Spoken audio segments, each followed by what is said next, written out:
Ladies and gentlemen, welcome. Please take your seats. The program will begin shortly.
The Atlantic was founded in 1857 to reunify a fracturing country.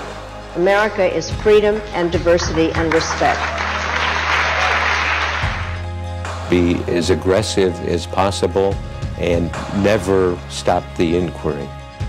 America has always been a nation of differences, races, classes, tribes, teams, parties, and different groups fighting for a place at the table. To me, it all works somehow. That's America. Our purpose is to wrestle with some of the deepest issues of our time and to be inspired by extraordinary people and ideas. You can't blame the American people for feeling an overwhelming sense of frustration. If you care about jobs, you've got to get more people through meaningful four-year degrees. You bomb people and you are recruiting people for ISIS. What is great about America is free speech. I think the economy needs pretty radical tax reform and reduction in regulations. The drugs are not the drugs that they used to be. The drugs now are killing people right out. They were refugees, but that's not all they were. They were also thoughtful, educated, kind people who had dreams and hopes. I think the American people have to understand we're an immigrant nation. It is our history. It is our tradition. The anonymity of the internet makes the alt-right one of the most dangerous forms of American extremism yet. People have been asking, what is it Putin wants from Trump? The office of the presidency has grown larger, too large for any one person to succeed. It is dying if we don't take care of it.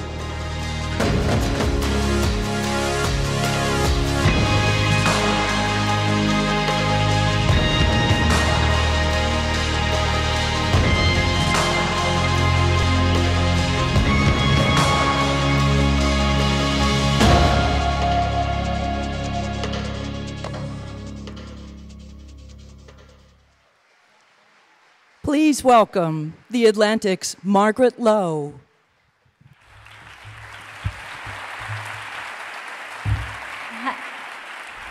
Hello, hello, and welcome to all of you. As you just heard, I'm Margaret Lowe. I'm president of AtlanticLIVE, the team behind what has become this annual fall ritual, and it is so good to see all of you here.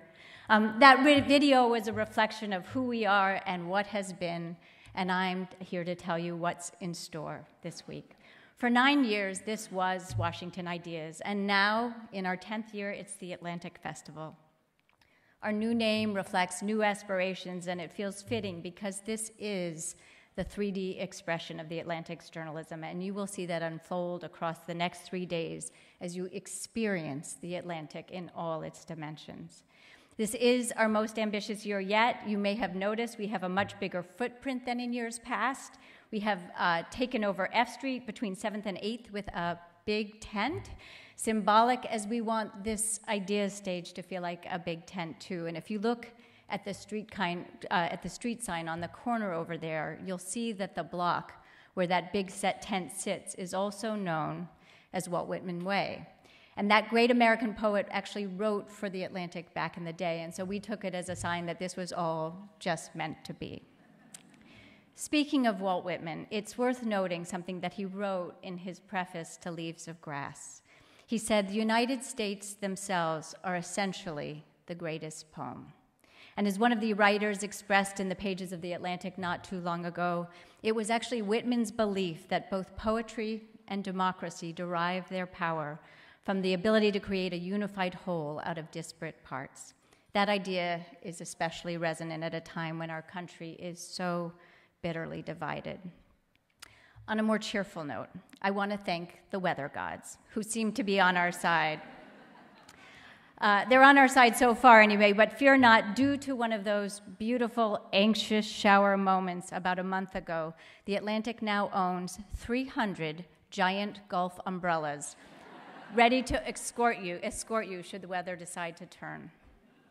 I also want to take a moment to thank our partners at the Aspen Institute. They are our collaborators and they are our friends, and this is a shared enterprise. And thank you.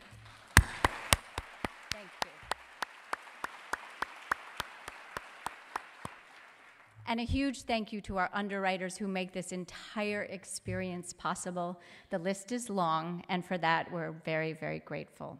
Beginning with Booz Allen Hamilton, who made that big tent, also known as the Innovation Zone, possible.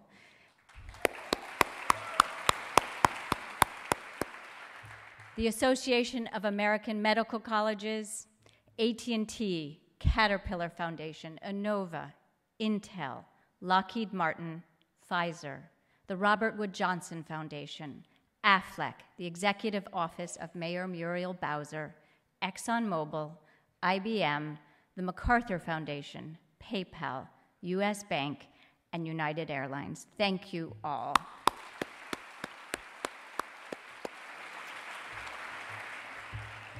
And now, on a profoundly practical note, please silence your cell phones. You've probably already done that, but keep them close, because if you want to follow the conversation on Twitter, we're at AtlanticLIVE.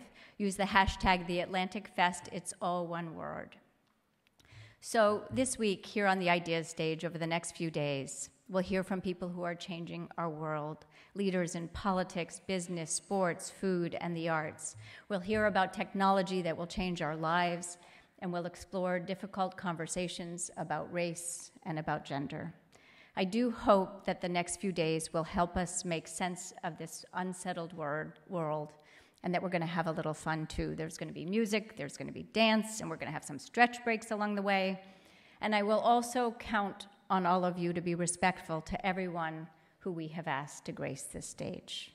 With that, let's roll. And now it is my pleasure to welcome former Secretary of State Hillary Rodham Clinton. She is here with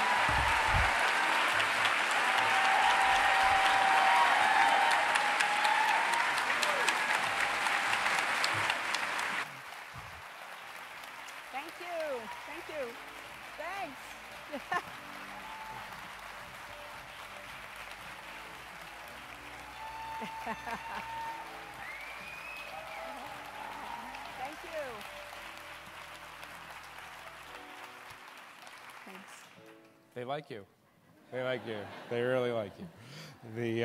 Welcome, everyone, and thank you all for being here. Thank you, Margaret. Thank you, everyone. Thank you, Secretary Clinton. We are, in a relatively brief period of time, going to talk about a whole bunch of important things: the future of democracy, the future of America, Russia, a couple other countries maybe as well. But I want to start with you just on the events of the past week. In his extraordinary presentation in the Senate, Brett Kavanaugh said that the, quote, political hit job, end quote, directed at him was being done on behalf of the Clintons, among other people. Your response? I mean, really, yes, it deserves a lot of laughter. I wasn't watching when he said that. I was having to be somewhere else and away from a TV and even my phone. And so I heard about it later. And, you know, look, I thought it was just part of the whole of his very defensive and unconvincing presentation. And I told someone later, boy, I'll tell you, they give us a lot of credit. 36 years ago, we started this against him. I mean, it is... Back at Yale. Yeah, well, even before, in high school, apparently. So I don't, look, I want the FBI to conduct as thorough an investigation as they possibly can within whatever restraints are imposed upon them. But I think for anyone who believes there's such a thing as a judicial temperament and that we want judges, particularly those on our highest court, to approach issues, approach plaintiffs and defendants with a sense of fairness, that there's a lot to be concerned about. Right. I want to ask you a question about Dr. Ford for a minute. There are a lot of Democrats who, and a lot of other people, who are absolutely certain, 100%, her recollection is the absolute truth. I'm asking this as a lawyer. Do you feel 100% certain that the events that she described are true and are therefore disqualifying? Look, I watched as much of her testimony as I could. I found her very credible.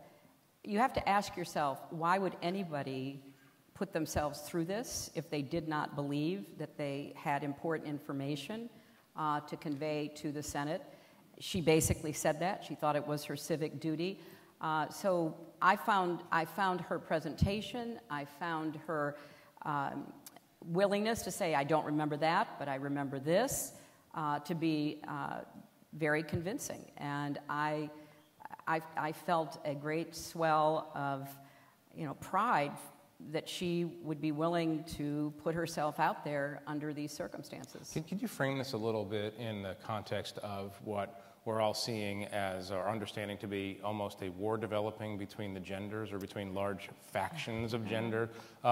Women's anger, of course, has become an enormous issue. Just frame that out against the backdrop of some of your own experiences in dealing with it being the first major party female candidate for president. Well, I wouldn't frame it so starkly as you just did. I think what is happening is that on many, many fronts, women and young women and girls are saying, you have to hear our stories too. We have the right to be heard. And I remember those, we saw it all on TV, those two young women following Senator Flake into the elevator. And they were determined that he would know that there were young women like them representing many, many more who wanted to be heard and wanted their stories to be taken seriously. So I don't see it so much as some kind of conflict as finally righting the balance, because there's been a tremendous imbalance on women's lives, women's narratives. They've been historically dismissed, condescended to. I have a chapter in my book about being a woman in politics, and it's not just about me, it's about a lot of other women who find themselves picked apart, second-guessed, held to a double standard, and at some point it just is time to say, enough. We want to be judged on our merits. We want to have as much right to our agency, to our autonomy as we should be able to have. So it's trying to get back to, or maybe for the first time, get to a balance where women's lives are valued as much as men's lives. Their stories are as important as men's stories. They are written into history, not out of history. So that's what I see happening. Right. And of course, there's some anger and frustration, but that's the core of it. There's a lot of anger and frustration and rage among males. And we saw that a little bit in, I think, the performance, the testimony of Judge Kavanaugh. Forget the backdrop, the issues that brought that hearing to reality.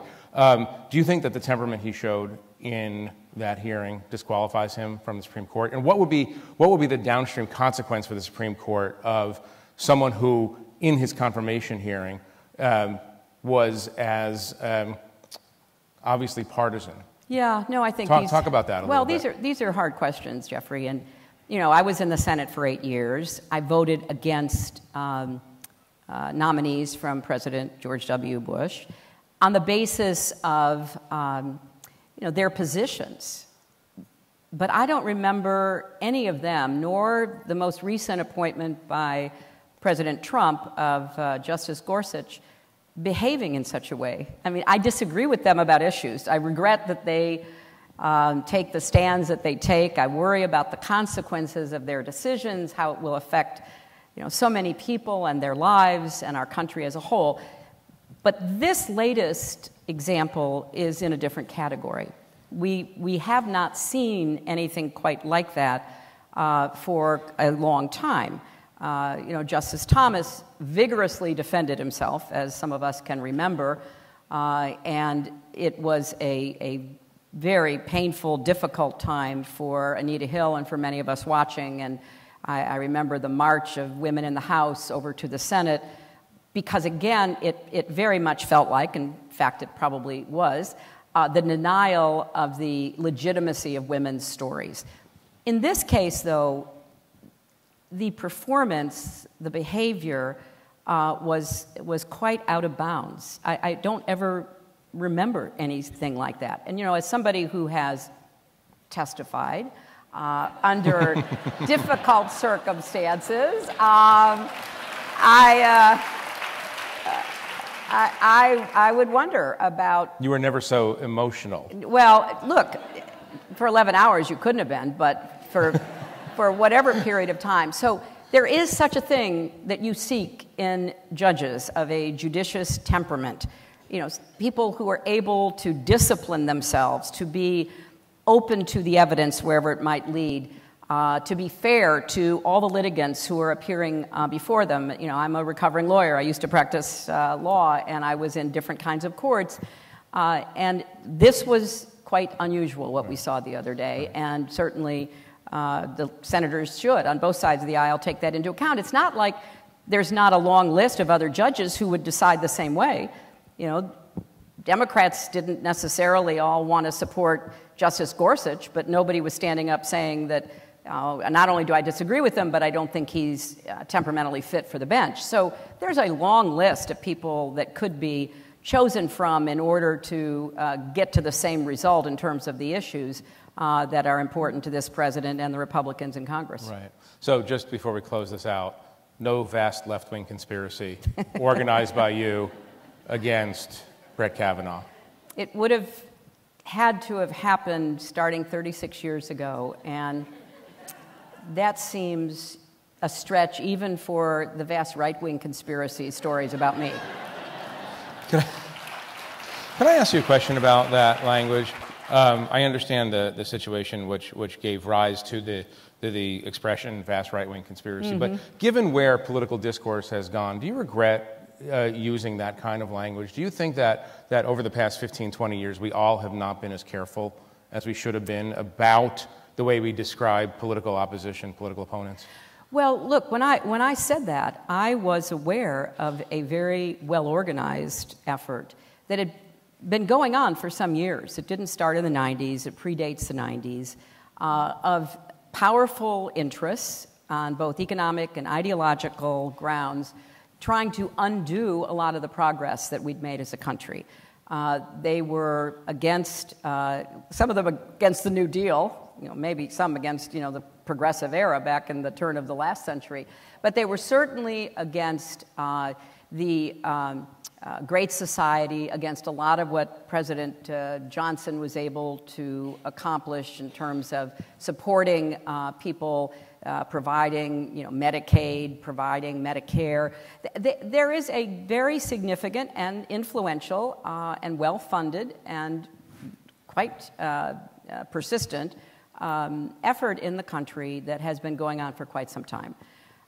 Now, I think it is important to kind of keep doors open, but it's difficult to keep doors open when there seems to be this concerted effort to slam doors in the faces of people with whom the other side disagrees, or on grounds of economics or healthcare, want to make life more difficult. So I am certainly in the camp that says, look, we should start trying to talk to each other, listening to each other. But how do you talk to former colleagues of mine in the Senate who are Republicans who denied Judge Merrick Garland even the courtesy of meetings, let alone a hearing and a vote? The Constitution gives the responsibility to the president to nominate and to the Senate for advise and consent. So when you are dealing with a political entity like the modern Republican Party that is trying to win at all costs, it's hard to know quite how to get in there to have that conversation. And I think the best thing we can do is to take back the House and the Senate in November and then start having a conversation. Right. So in the essay of yours that we just published in The Atlantic, which is based on the new epilogue to this book, which is just out this week, I believe, you describe the unspeakable cruelty of the Trump administration, the monstrous neglect of the Trump administration related to Puerto Rico. You write that Trump and his cronies do so many despicable things that you can't keep them straight. This is all in the first paragraph of the essay. When I read it a couple of months ago, I thought, now she's gone to 11. Walk us through a little bit your analysis of where we are. We're practically at a midpoint in this presidency. Even I was surprised at the level of your judgment on what's happened so far. Talk about this in the specific context of the threat to democracy that you see emanating from the White House.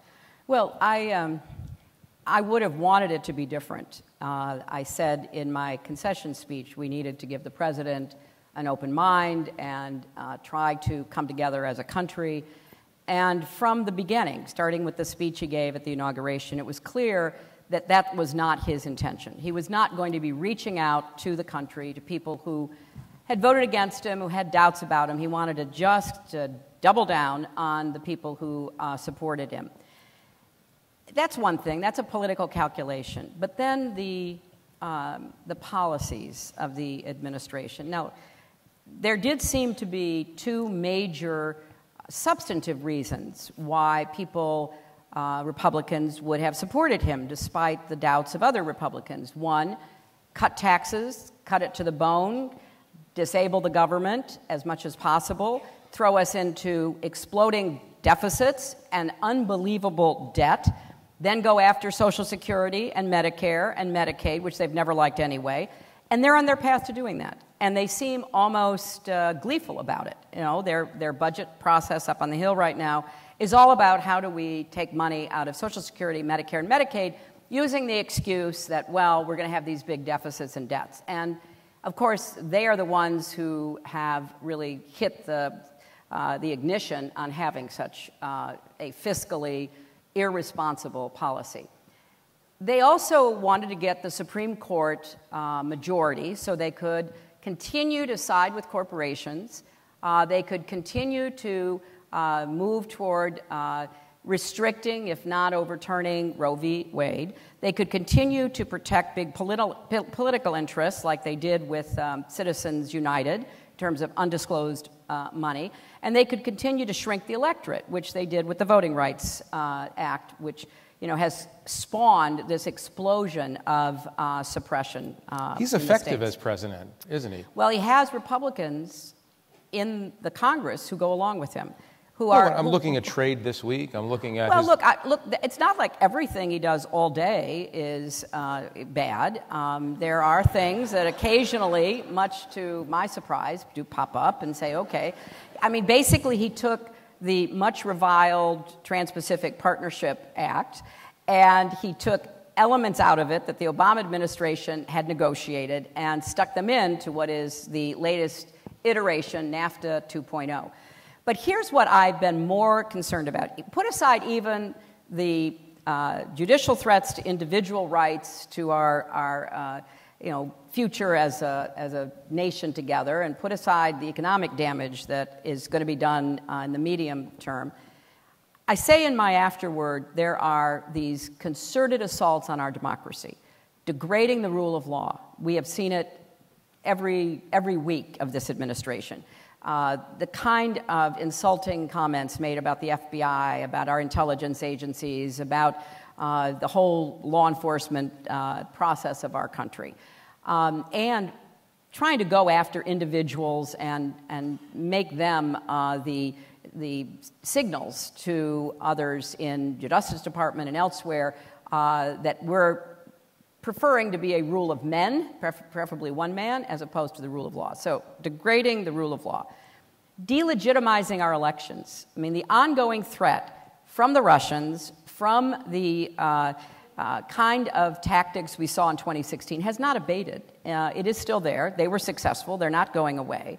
That really is and should be a concern to everybody, regardless of party. Number three, the attacks on truth and reason and facts, which started, as we remember, right after the inauguration was done on the steps of the Capitol. I've been to every inauguration since 1993. There weren't that many people there, let's be honest. And all of a sudden, you know, you have the president. Now you're just trolling him. Yeah, you're really. The president's new staff, they're settling into the White House and they're being trotted out in front of the camera with phony pictures and claims. And you had to say to yourself, wait a minute, this kind of stuff happens not in the United States. This happens somewhere else. It happens in authoritarian regimes where they try to literally change reality in front of you. The fourth, spreading corruption. You know, look, there are so many examples of this, and it deeply concerns me. I write about some of them in the afterword. But to see decisions being made, as I believe they have been, on what's best for him personally, his family, his business, his cronies, is more than I would have expected. And then finally, undermining our national unity, pitting us versus them. And that goes back to your question about why can't we try to once again engage in some kind of dialogue and debate. Well, there are some people who are worthy of that and a whole lot of other people who aren't. And all of that goes right at the core of what it means to have a democracy. Do you think he's a racist? I think he has thrown his lot in with many people and groups whose stated objective is white nationalism, white supremacy. I mean, how could you explain what he did and why after Charlottesville? I mean, we need a president at moments like that, regardless of party. And we saw it. Remember what George W. Bush did after 9/11.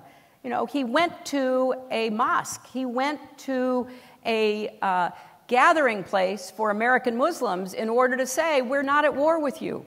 We're at war with those people who plotted and planned to drive those airplanes into the World Trade Center. But that's not what we got after Charlottesville, and that remains one of the most troubling episodes in this presidency. So what's the word for someone who consorts with racists, takes advantage of racists to elevate him? No. I mean, it's a serious question. It is a serious question. How do you define this? Like, when do you just become a racist yourself if you're taking advantage of racism to advance your own personal goals? Well, but what he's doing is broader even than that, because he has been racist, he's been sexist, he's been Islamophobic, he has been anti-LGBTQ. I mean, there's a long list. I don't think it's useful to say, oh, we figured it out, this is what he is. He has a view of America that is incredibly constricted. And he talks to that America. He talks to them all the time. And it's by no means a majority, as we know, but it is a very hardcore who are responding to him and supporting him for a variety of reasons, whatever they might be, economic reasons, Supreme Court reasons, or some of these other more troubling biases and prejudices. You are fairly rare in Washington these days in that you have direct experience with two of the most controversial presidents in American history, Donald Trump and Richard Nixon.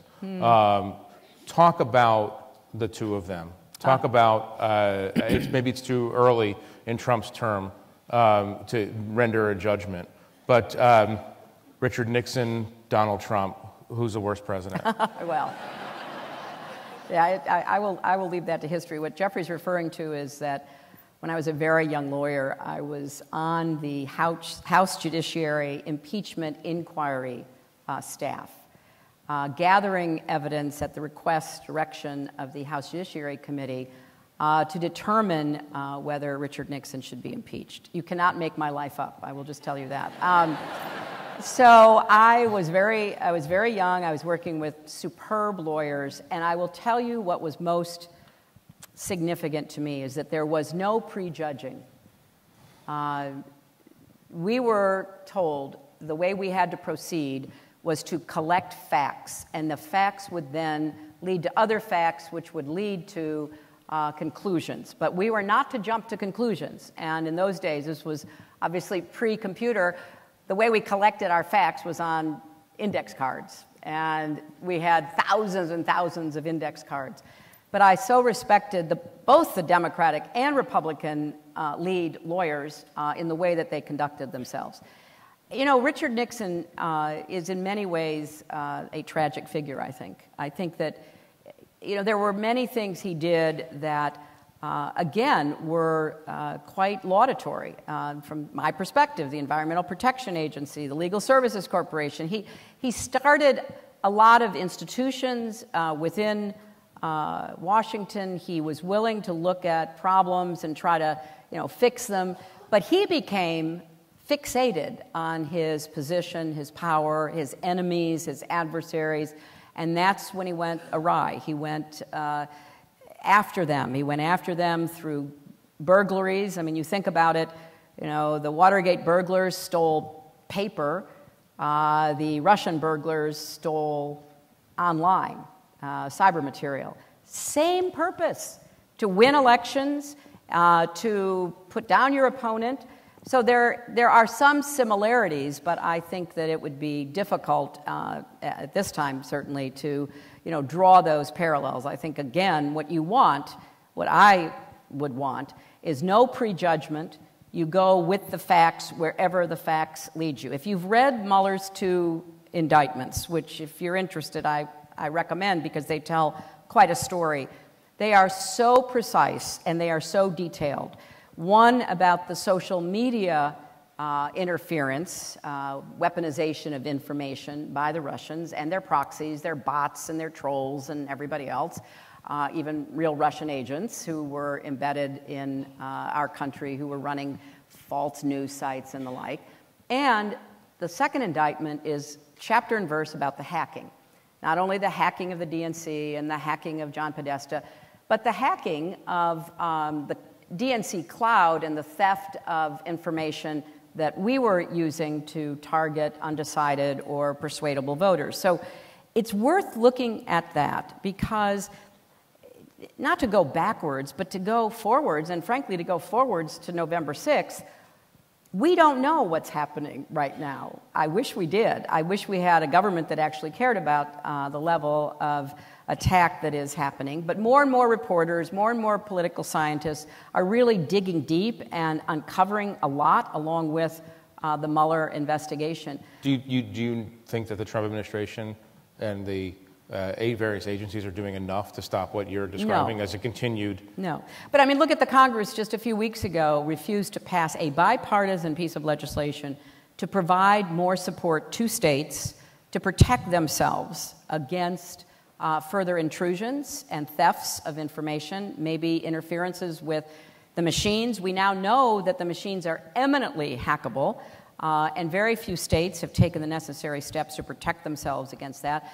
And so the Congress turned a blind eye. They turned away this bipartisan legislation. And of course, the administration thinks it redounds to their benefit, so they're not particularly interested right now. But things change. I mean, you know, Putin could wake up with a headache and decide he doesn't like the Republicans anymore. Who knows? But this is the kind of general threat, this attack on our nation, that should be taken seriously by everybody and should be the number one issue on our national security headline right now. 2 years later, virtually 2 years later, do you believe the formula is as simple as this: Vladimir Putin stole the election from you? I'm not speaking for myself. I'm speaking for the evidence that is being presented. But and do you believe that the election was stolen from you? I believe that the combination of the Russian campaign, the WikiLeaks being the cutout for Russian stolen information, the role that Cambridge Analytica and other organizations like that played in connection with the Republican apparatus, the National Committee, and other allies, and the Trump campaign, certainly altered the outcome in enough places that we have to ask what really happened. But again, I don't want to look backwards, and I try to say that in the afterword. I try to say two things. Yes, if we ever get to the bottom of this, we will learn even more than we know now, and what we know now is incredibly troubling. There's a new book coming out, I think in the end of the week, by the political science professor Kathleen Hall Jamieson, and in it, she goes, boy, deep as you can get into the two different forms of the attack, basically following the Mueller indictments, the social media attacks and the hacking attacks. And she concludes that the hacking attacks had a demonstrable impact on the outcome. That's not me, that's her, and obviously I didn't even know she was writing it. So we do have to get to the bottom of this. I mean, it is the first time, as I say in the afterword, that we have been attacked by a foreign power and have done nothing. I mean, it would be like, I can't even imagine. I mean, it's a horrible example, but after 9/11, George W. Bush said, well, you know, I don't have time to meet. I don't have time to worry about this. It was terrible. We feel sorry about it. We'll rebuild New York and the Pentagon, but we're not going to worry about it. Well, at a certain point, that's what this is turning into. The evidence continues to accumulate. People in Congress have tried on a bipartisan basis to deal with it, to get more help out there to states and counties, because we have such a decentralized election system. But unfortunately, we're not doing enough, and I can only hope and pray that we don't see a repeat of what happened in the midterm elections. I have one final short question for you, and asking on behalf of a lot of people who asked me this. Your paperback is out. What's next for you? I'm having the best time. I'm doing a lot of really interesting and new things for me. So, for example, and there's a lot of stuff, but I'll just give you one. I read a book that a friend of mine, my good friend Lissa Muscatine, who, along with her husband Brad, owns Politics and Prose, the great bookstore here. She sent me a book called The Woman's Hour by a historian I did not know, a woman named Elaine Weiss. And I read it, and it's about the absolutely concluding fight for the 19th Amendment to give women suffrage in our country, which will be 100 years in 2020. I read it, I was so captivated. I called the author and I said, I love your book, and the characters just come alive, and it's so hard fought to the very end. It only passed by one vote. I said, have you thought about maybe trying to get a movie made or a series made? She said, well, I wouldn't even know where to start. And I said, well, could I help you? And she said, sure. So I called a few people, including my longtime friend, Steven Spielberg, and I said, Steven, now you're just name dropping. There I am. I'm totally name dropping.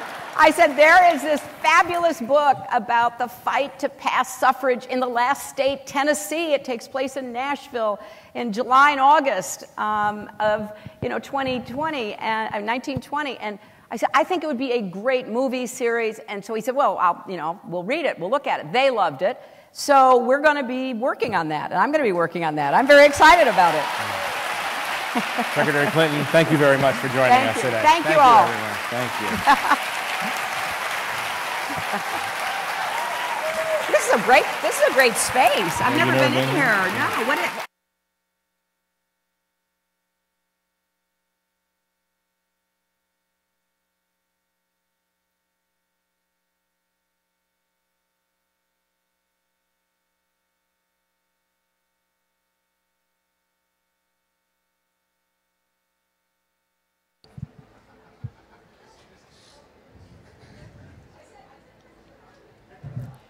Next, please welcome Emily Weiss, the founder and CEO of Glossier, and Audie Cornish, host of NPR's All Things Considered.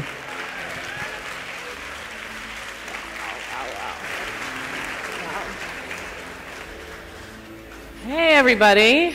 So we are, it's 2:30, which is nap time. We're post-Clinton, which is just not fair. The seat is still warm, which yeah, I'm very exactly. excited about. But I appreciate you all for staying in your seats, especially for Emily Weiss, who is an amazing entrepreneur and is going to talk to us a little bit about what's going on in the industry and what's going on with young women, which I think is revealed in how they've responded to your product. So just for a little bit of background, just people know, Emily, you started out interning at Teen Vogue, you worked at Vogue, and then where else? W? Yep. All right, so you speak the language of magazines, media, and storytelling. Yeah, the gatekeepers. And I think the story they've told us for a really long time is the images that we're showing you are aspirational, no matter how damaging they might be. And how did you think about how you wanted to do a beauty company differently? So beauty is this enormous industry. It's a $450 billion global market, and it's going to be $750 billion in 6 years. So it's growing 7% faster than the developed world's GDP. And yet beauty is this thing that has been incredibly sort of owned and held close and held tightly by a handful of conglomerates. Who are multi-hundred billion dollar companies, who, as you said, have for so long, for so many of our lifetimes, told us, hey, you have something, right? And you're like, what, do I? And they're like, yeah, and we have something for that, because that's not good. And you're like, okay. And I think this has had to do with the fact that obviously media has been really tightly held and tightly controlled. And so the kind of chain of command has been very tops down for a long time when it comes to beauty. Luckily, we're in an era of social media and of personal expression where everyone can be her own expert. Every single person is influential to one other person. The idea of an influencer needing to have X number of followers or millions of YouTube subscribers or be a celebrity or be a brand-appointed makeup artist is really not relevant, at least to our company at Glossier. We believe in the power of one and in the power of every single person creating her own, making her own choices. And beauty is not a, winner-takes-all game. Brands have for so long said, you need to buy all of our product. We want 100% of, your medicine cabinet. And Glossier is encouraging women to have extremely unique routines and to use beauty and use our products, and, as well as other products, to really tell their stories and sit up a little straighter. Although we're also in a moment where you said everyone is an influencer. But it isn't everyone, right? I mean, there's been this interesting kind of new class of people who are influencers, whether that is the Kardashians on Instagram or anyone on Instagram who has amassed enough followers. They've certainly changed the fashion industry in terms of who's at the shows, right? People care about a certain class of blogger now. What are the pros and cons of this new group kind of also swaying people?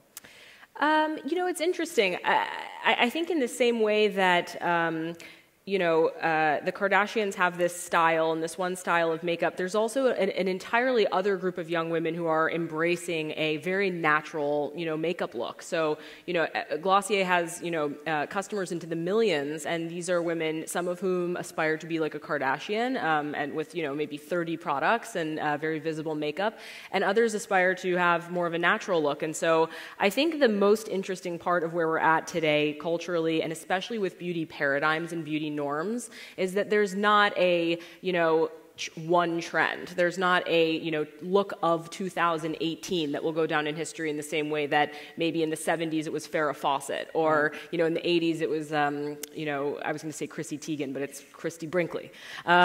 So I think that's a really interesting, it's an interesting time. And what we're really interested in is building not only the physical tools, of which we currently have, something like 27 products, but also the digital tools, the actual digital platform that will actually create a hub and a home for women for all people to talk about their routines, again, irrespective of number of followers, because no matter how many followers any of you have on Instagram, whether it's 100 or 50 or 200 or 2 million, those people care about your content. Like you'll influence one other person. Yes, and actually with millennials, you have 75% of millennials who make their decisions, their beauty and fashion purchasing decisions, based off of just scrolling through Instagram. And it's not necessarily based on a Kardashian. It could be based on their friend and their classmate or their, I think it's interesting their cousin. that Instagram has driven both trends, right? So because obviously it's a photography tool, it's an image building tool, you have this makeup trend that is as many products as you can, maybe kind of coming out of drag culture, like just very intense amount of makeup, the Instagram brow and things like that. And then you have the minimalist look, and that relies on a certain kind of natural beauty, this idea that like, I just woke up in the sun dappled, and like that doesn't feel any more real to me when I'm scrolling through. That feels just as oppressive when I have my baby on my hip and my shirt is like completely filthy. And I just think like, I'm just glad I just have one unibrow. I think that is its own beauty and shape. But what do you think that there is this kind of like tyranny of image, like we have to be our own brand ambassadors? There's something really interesting about beauty, and this is why what we're interested in dissecting, at our company, and that the thesis and the central thesis that I've been thinking about for years as a founder is it's a fascinating double standard when it comes to women with beauty. There's no level of maintenance that is actually all right. If you're too low maintenance, then you're lazy and you need to wear more makeup because you don't look put together. And if you're wearing a lot of makeup, then you're stupid or frivolous or, not smart, right? And so this ingrained sexism that is, in our culture around kind of beauty standards and, of course, cross-cultural beauty standards of what's okay and not okay in order to get a job or in order to, be promoted or be successful, depending on, where you come from. Beauty is this amazing, it's so deep. It really is. It sounds, silly to say, but it really is so much more than skin deep. Though you're only saying that because we've socialized ourselves to say that, right? Where we're just like, oh, we can't talk about this thing we like because it's a lady thing. Exactly, and what's so interesting are the conversations that beauty enables. Like, it's this amazing equalizer among people. I mean, it's cross socioeconomic, cross-cultural, cross-generational. We have girls who are 14 who are passing our products up to their grandmothers. We have, men who are using, our products. And we have friendships and connections and information that's being shared between people, all based on, oh, I like your lipstick. Where's that from? And suddenly an hour later, they're in the store, two people talking about becoming roommates because they both just moved to New York City. So it's this great kind of match that just sort of ignites conversation between people.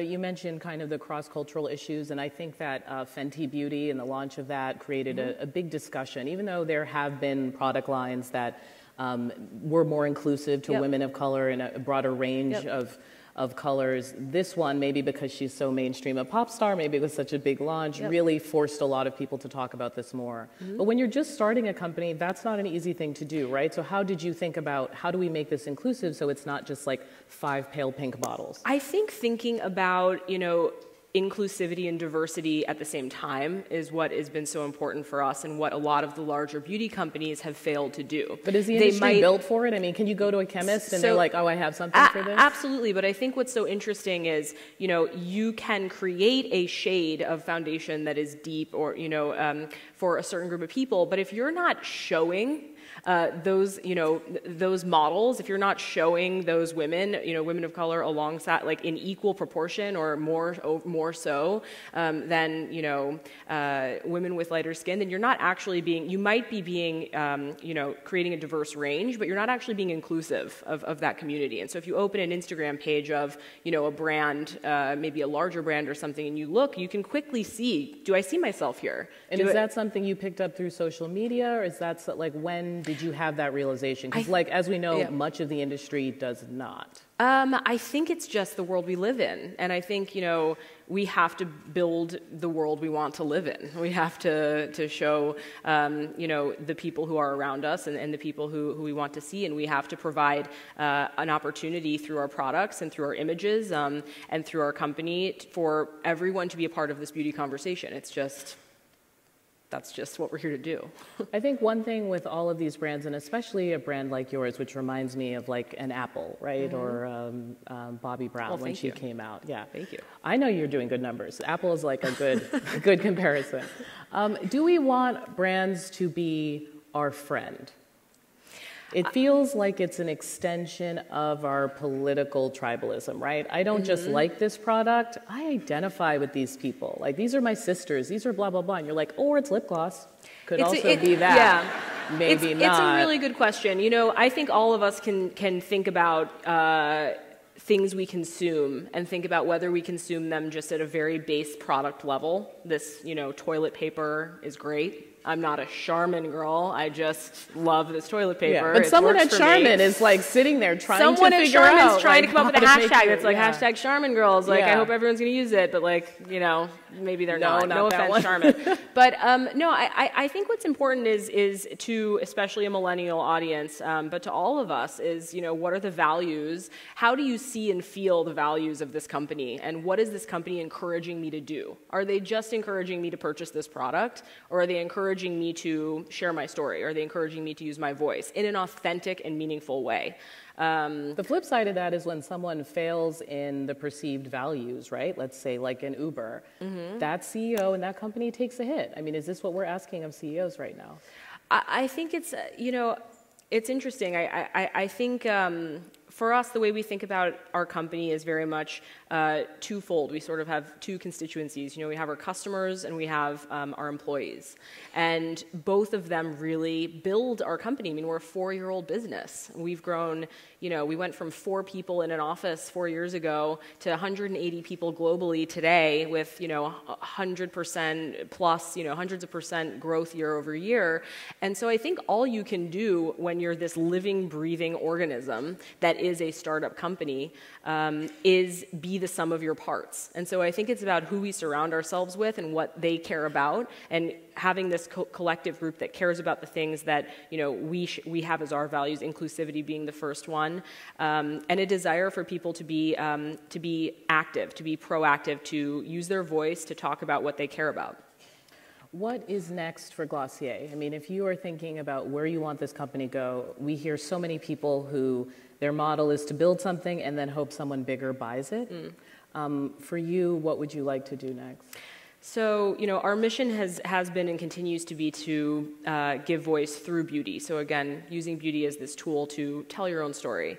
And right now we're thinking a lot about and actually building out a new paradigm for e-commerce that inverts the traditional Amazon model and actually provides people with a human emotional connection to help pair them with the stories that are going to help them make their purchasing decisions. Now, because I'm not a business person and I don't know what that meant, do you mean you're going to build more stores? No, we're not. Okay. We're actually definitively not building more stores. What we're going to do is enable all of our customers to share their beauty stories online, digitally. And we're going to algorithmically and through data enable people around the world to come to Glossier to figure out what products, would I like to purchase, not just from Glossier, but also otherwise. Very nice. Well, congratulations on this growth. Thank you, Thank you, everybody, for being with us. Thank you.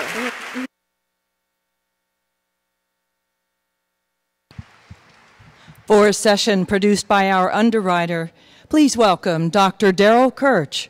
He's the president and CEO of the Association of American Medical Colleges. He's here with Los Angeles Times reporter Jennifer Haberkorn.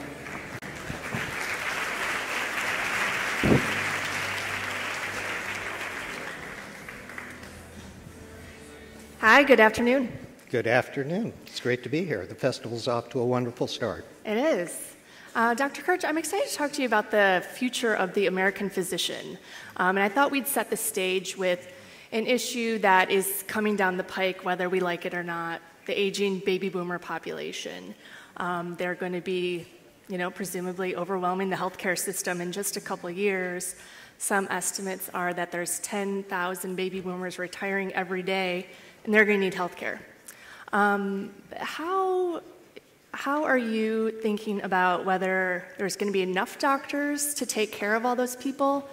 Are they going to be in the right specialties? And are they going to be in the right parts of the country to treat that population? I think in a lot of ways this may stand as the most serious threat to our health care that's out there. The baby boomers have shaped American society everywhere along the path.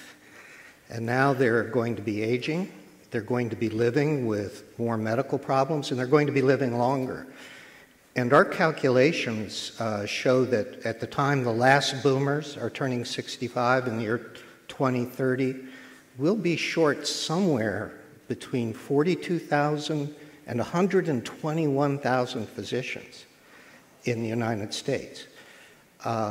It's a very real question today in some parts of the country about finding access to a doctor, finding a primary care physician or a specialist appointment.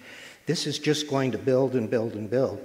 And America's medical schools actually have been aware of this and responding. They've increased their capacity dramatically, but we have a policy problem in that the funding for residency training has been frozen. There's been a cap on the federal funding for residency slots. And unless we unblock that, this silver tsunami of the aging boomers is going to collide with this physician shortage. And we don't have physicians sitting on a shelf somewhere that we can just pull out and plug into the system. It takes years to train a physician. And so we need to respond now. Are we already too late to be prepared for that boomer population? It's never too late, but it requires action now. I think that the one thing that is true is demography is destiny. This isn't theoretical. The boomers are here. They're in the audience. They know what lies ahead. One of the other issues that really seems to be changing healthcare, all of American society, is technology. Obviously, technology has a lot of improvements in healthcare. People are able to live longer and better lives because of changes in technology. It also seems to be causing some hiccups in the healthcare system. Congress is struggling with how to regulate electronic health records. There's been some debate as to how Congress should do that. I also know that some patients don't really like that their doctor is kind of sitting behind a laptop instead of talking to them in the way that they did before that laptop was in the exam room. How are doctors doing adjusting to those kind of technology changes when they just want to be practicing medicine, presumably? I think the mistake is to think that technology has somehow become the enemy of good medical care. And when you think about, for instance, the ability to image the body non-invasively to identify problems, these are such great advances in the care of patients. But this particular aspect of technology, having the doctor staring at the computer screen, in fact, it's estimated that doctors may spend as much as 20% of their time simply doing clerical tasks, entering data. The doctors aren't happy about it. They see it as one of the things contributing to their burnout, and patients aren't happy about it.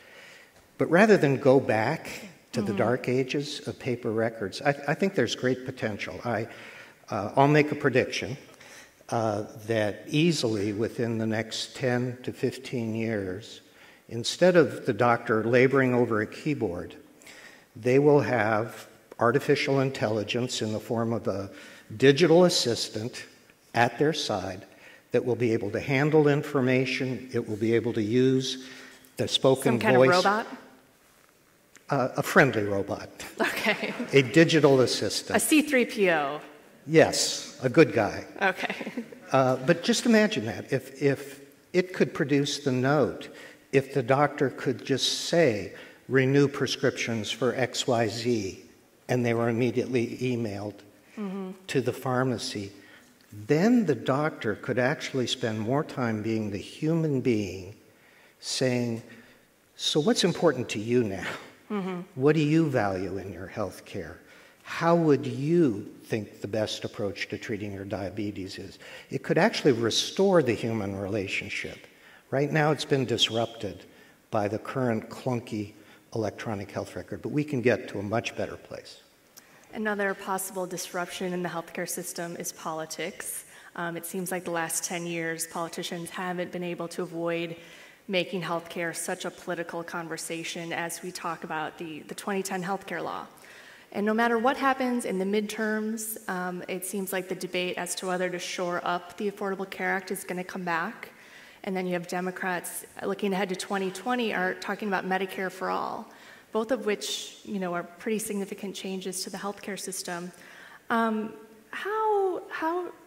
Just the fact that lawmakers are always talking about changes to the healthcare system, whether it's repeal, whether it's Medicare for all, whether it's shoring up the ACA, how does that change what just the average doctor is doing day to day? Does that change how physicians practice medicine? I think that for the average physician, and for the ones coming up, I speak to groups of medical students often, they're distressed at the political swirl because what they really care about is what is best for my patients and the patients my colleagues treat. And so when it comes to the debates we've been having about health insurance, for example, the facts, which do still count, especially in medicine, the facts are that people who have health insurance lead longer, healthier lives. It's good for the patient. And a core principle of medical ethics is to do no harm, to seek good for the patient. So in the end, we can debate about the best way to achieve it. But from a physician's perspective, I would argue the only ethical stance you can take is we need to give people the access to affordable health care coverage because it will lead to better outcomes, better health for the U.S. There's been a lot of debate, particularly in the last few years, as to whether the Affordable Care Act, which Republicans call Obamacare, has been a good thing. Do you think the ACA, particularly since the coverage expansion happened in 2014, has that changed the way doctors practice medicine? Well, one thing it's helped with, especially I work a lot with the teaching hospitals in this country, is the more people who are coming through the door with insurance. The teaching hospitals traditionally treat a lot of patients who are uninsured or underinsured. Correct. But the more they're coming through the door with insurance, typically they're arriving earlier. Mm-hmm. They're seeking care at the point where you can make a difference. All too often, one of the tragedies in this country of going without health insurance is that individual waits until they're so ill that they don't come to treatment except in an ambulance on a gurney. And that hurts everybody, the patient, their family, and all of us, because we all bear the cost of that. And looking ahead, as I mentioned, Democrats are talking about Medicare for all, particularly looking ahead to the 2020 presidential race. This is going to be a key thing that the Democrats are talking about, trying to position. I'm curious what you think of the idea of Medicare for all, or some kind of single-payer government-run system. I think it will be hotly debated, just as Medicare itself was hotly debated in the 1960s. In fact, there were even some physician groups that opposed Medicare at that time. Now, there's universal support for it. I really think we're moving toward increasing insurance coverage. I don't know what the vehicle or vehicles will be, but I agree totally with Winston Churchill. Americans will always do the right thing, but only after they've tried everything else. And, we are trying everything else in healthcare right now. So in 20 years, are we going to be talking, is healthcare still going to be controversial, whether it's the Affordable 20 Care years, Act or my Medicare successor will sit here at the festival and say, could you believe it? There was opposition to the Medicaid expansion. We go in fits and starts, but as a country, we do tend to get to the right place. History is a flat circle. Well, thank you so much, Dr. Kirch, for your conversation. Great to talk with you. Thank you.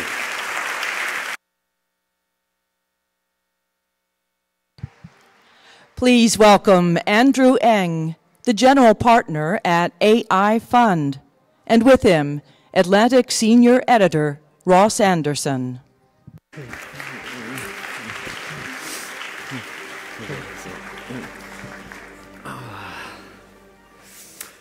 Andrew, thank you for being with us today. I don't want to embarrass you up here, but I don't think it's an overstatement to say that the recent history of AI kind of runs through your biography. You founded Google Brain. After that, you went to Baidu, the largest search engine in China, to head its AI program. And then most recently, you're now running Landing, which is helping other companies that not in the technology space incorporate AI into their businesses. So I know that you're well placed to tell us just how transformative AI is going to be in our world. And I want to ask you about some specific fields in a minute. But first, tell us how we should think about this. Is this like electricity? Is it like computing? Is it like mobile computing? How big will AI be? Yeah, much like the rise of electricity about 100 years ago, which transformed every industry. We're here in this room because of electricity. Agriculture, transportation, healthcare, all of these industries were transformed by electricity. I think AI is now poised to do the same. We've seen a few industrial revolutions, from the steam engine to the internal combustion motor to the rise of computers, and I think AI is powering the fourth industrial revolution. Yeah. What are the fields that will surprise people?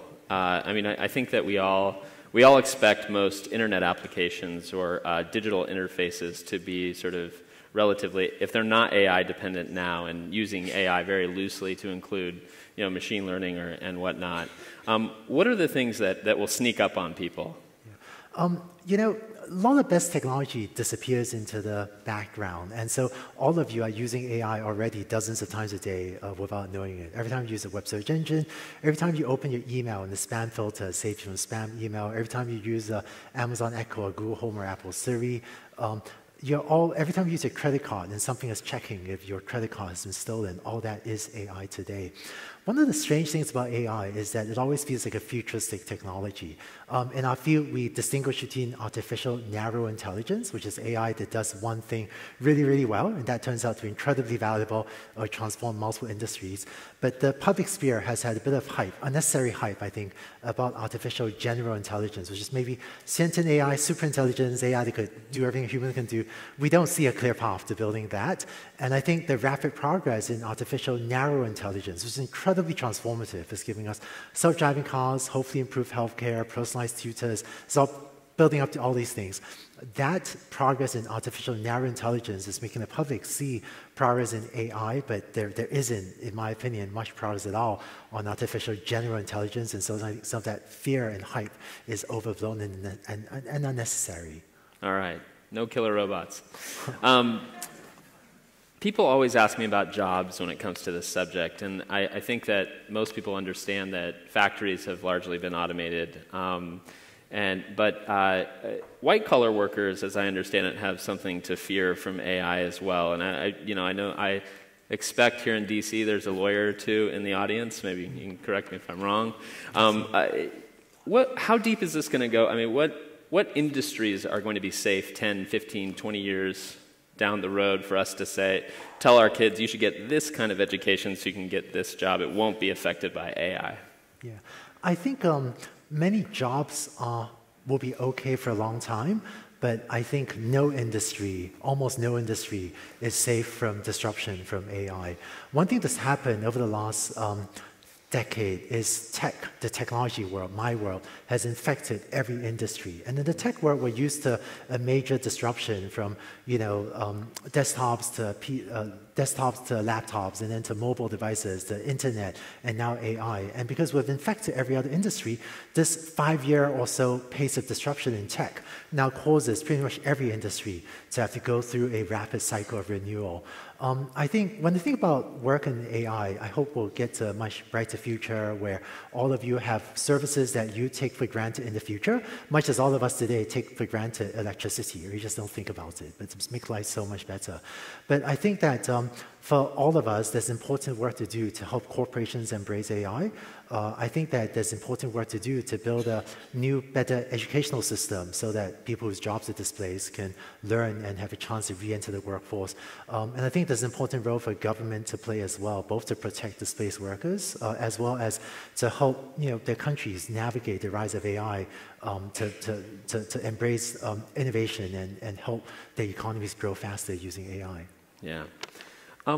Is there some concern? I know we've seen a lot of the tech giants just keep getting bigger, and they seem to have almost unlimited resources. And you'll know about this intimately, being both at Google and Baidu. I hear a lot of commentators starting to worry that too much of the tech talent is locked up in just a few companies, and that might, whatever other effects it may have in the world, that it also might stifle innovation. Do you worry about that?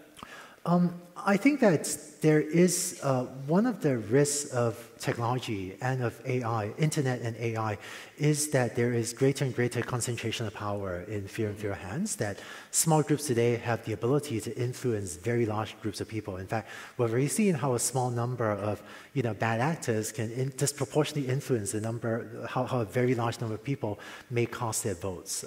So I think concentration of power and how to ensure that the wealth we create is distributed in a reasonably fair way, I think that is a concern. I think the innovation, however, is widespread. In fact, is easier than ever before for anyone to break into AI.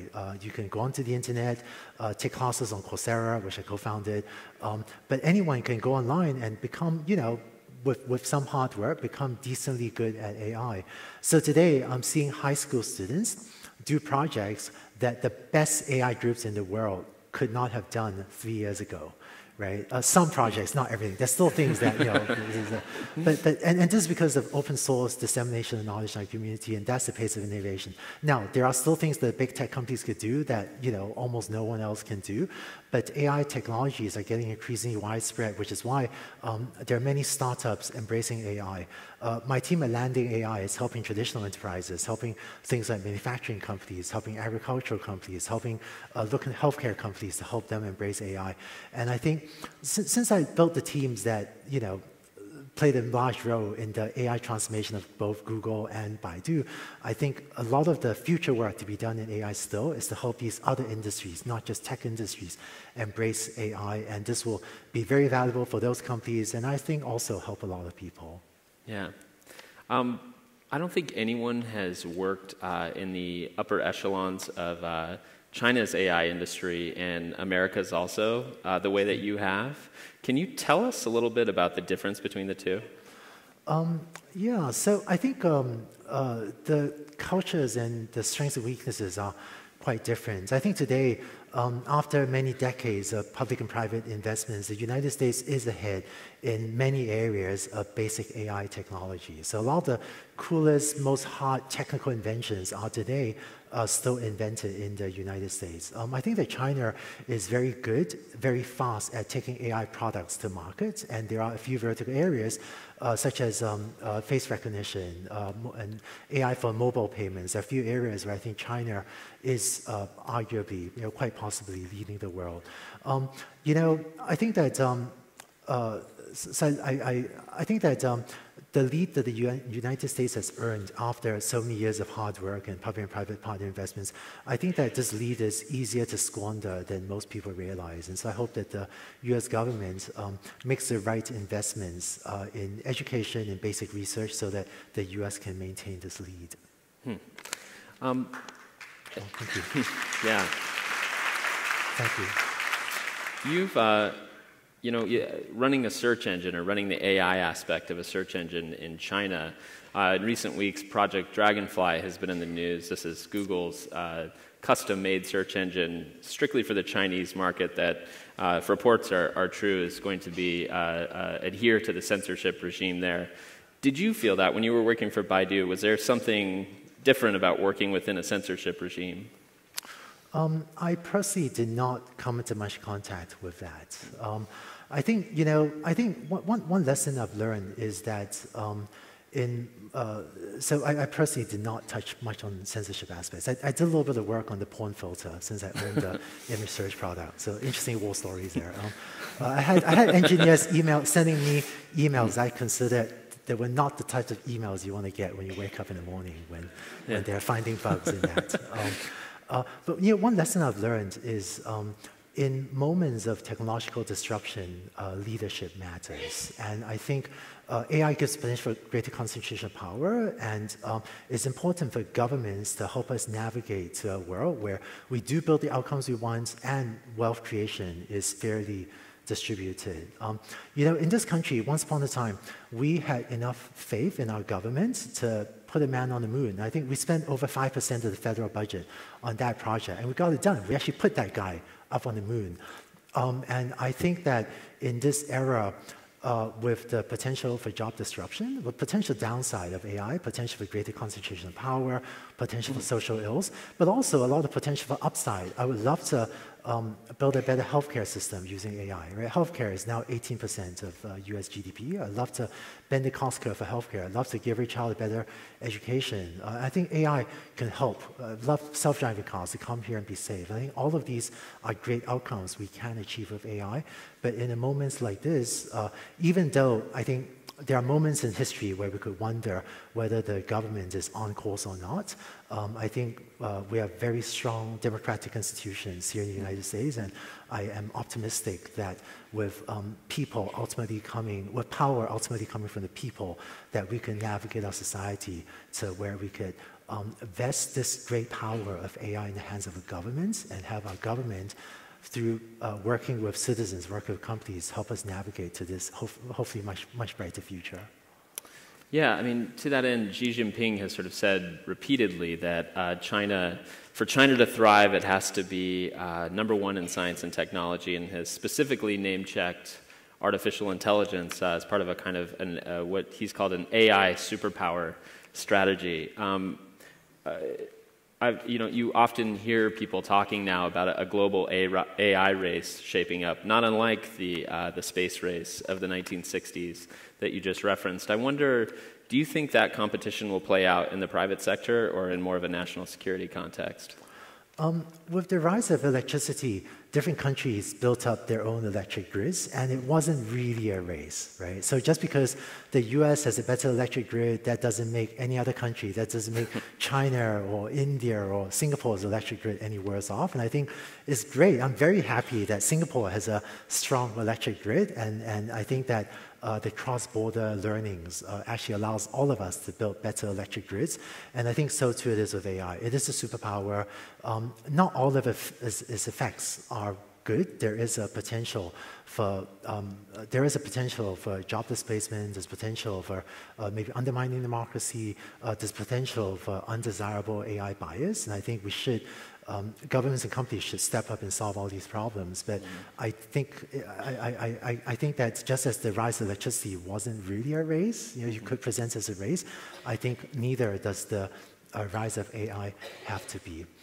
I think that if you think about the important role of government, I think one of the biggest challenges that faces us as society is the potential for job displacement. And so self-driving cars will displace many drivers' jobs. I'm doing a lot of work in manufacturing where, for example, today in factories, there's sometimes hundreds of people using the human eyes to inspect parts for defects. And we find we can almost always automate that using a computer and a camera and do inspection at a level of reliability that's high quality and lower costs and reduces material wastage compared to having humans do it. So this is very valuable, help the factories, but it raises the job question. So I think one of the challenges that I hope governments, US government, I hope governments around the world step up to as well, is to come up with the New Deal, right? There was Franklin Roosevelt New Deal. Maybe being in DC, it makes me reference government law. But to come up with a New Deal, a new social contract where if your job is displaced, if you're underemployed, they will support you to get the education you need to climb, to obtain a better job. I think that sometimes we tell lower income individuals the way out of poverty is to work harder. But I think I fear that we're setting them up for failure, because you work in the gig economy is not about going from working 8 hours to working 12 hours to working 16 hours. That's not the way to climb out of poverty. It's not about working harder, it's about studying harder.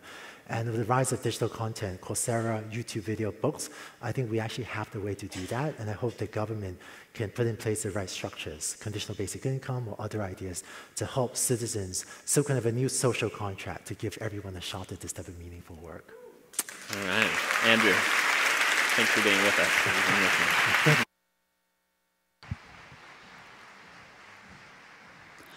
Okay, Atlantic Festival campers, it's time for our afternoon get up and stretch break. A big welcome, please, for Washington Wizards mascot, Gee Whiz. Okay, now everyone, please stand up and let's follow.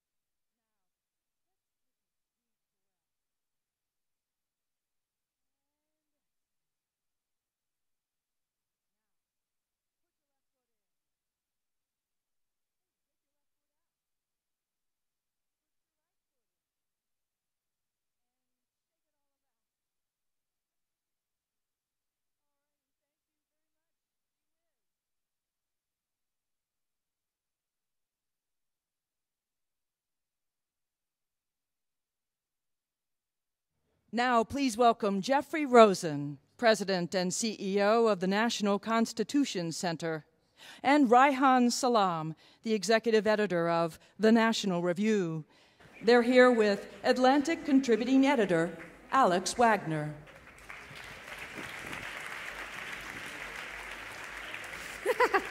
Are we all going to just do calisthenics now? I think maybe that would make us all feel good or better about the state of our democracy if we just didn't talk about it and just did the hokey pokey.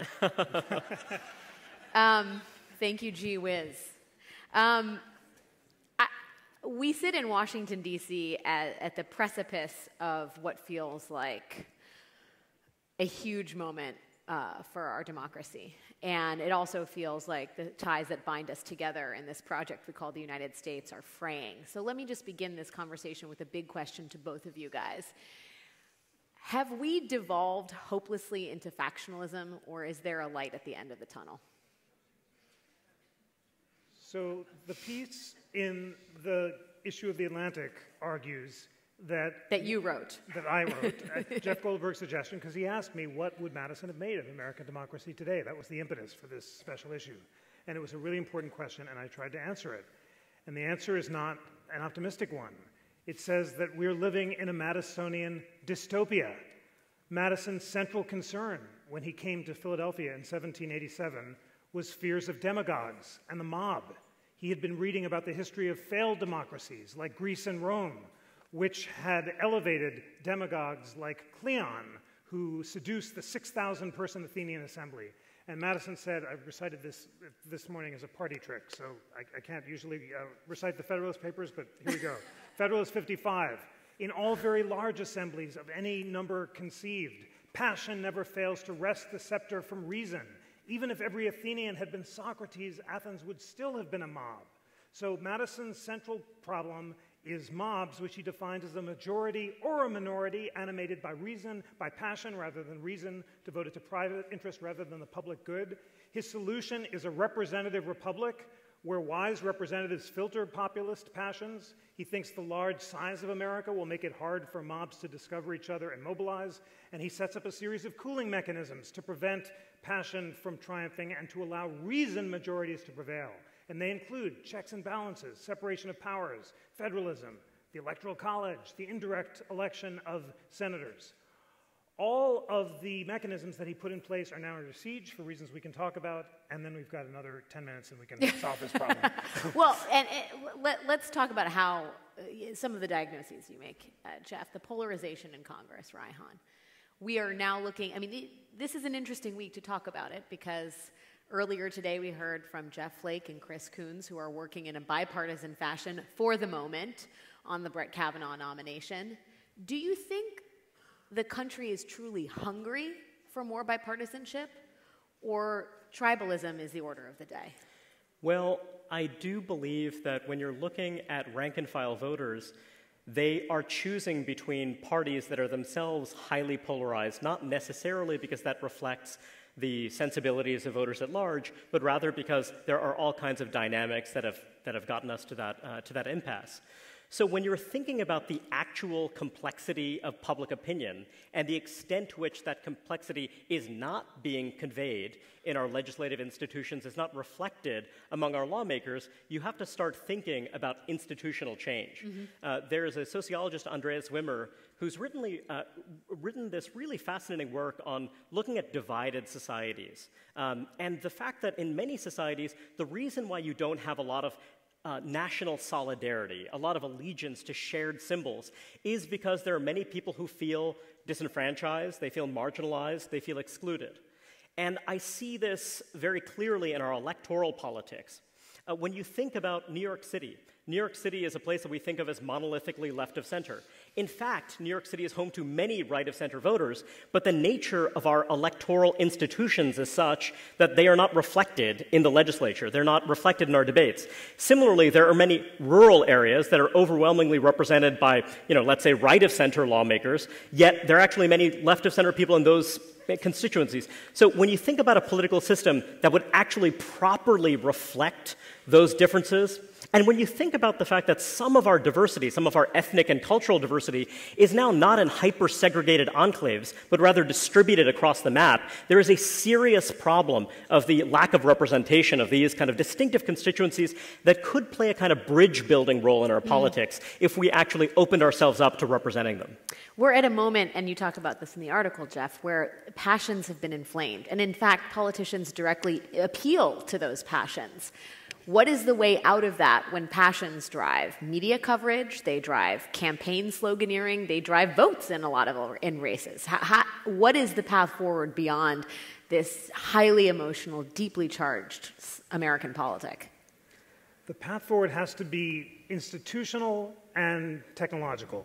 So the fact that institutions are under siege as never before is a crisis. This morning, it was incredibly dramatic to hear Jeff Flake and Chris Coons say that the institutional legitimacy of the Senate and the Supreme Court have never been more under siege. And that is reflected by the polarization of Congress, where both sides don't talk to each other, by tweeting presidents who communicate directly with the people, a Madisonian nightmare, by a court which is dividing cases by 5-4 Republican and Democratic votes, and most importantly by social media, which has sped up deliberations so quickly that passion can't cool, and we don't have time for reasoned majorities to prevail. The most striking datum is that fake news travels more quickly and more widely than real news because people are more likely to share stuff with inflammatory opinions. So one modest technological fix is that Facebook, which has started up a new commission on this question, could prioritize on the news feed stuff that people actually read. It's creepy that you know what we read, but it's good that they only allow people to see first what is actually read. But that's a very modest solution. What we centrally need are re-legitimizing the cooling mechanisms and allowing them to do their jobs. Rehan and I began to talk about this. I'll put it on the table, and Rehan's further thoughts are good.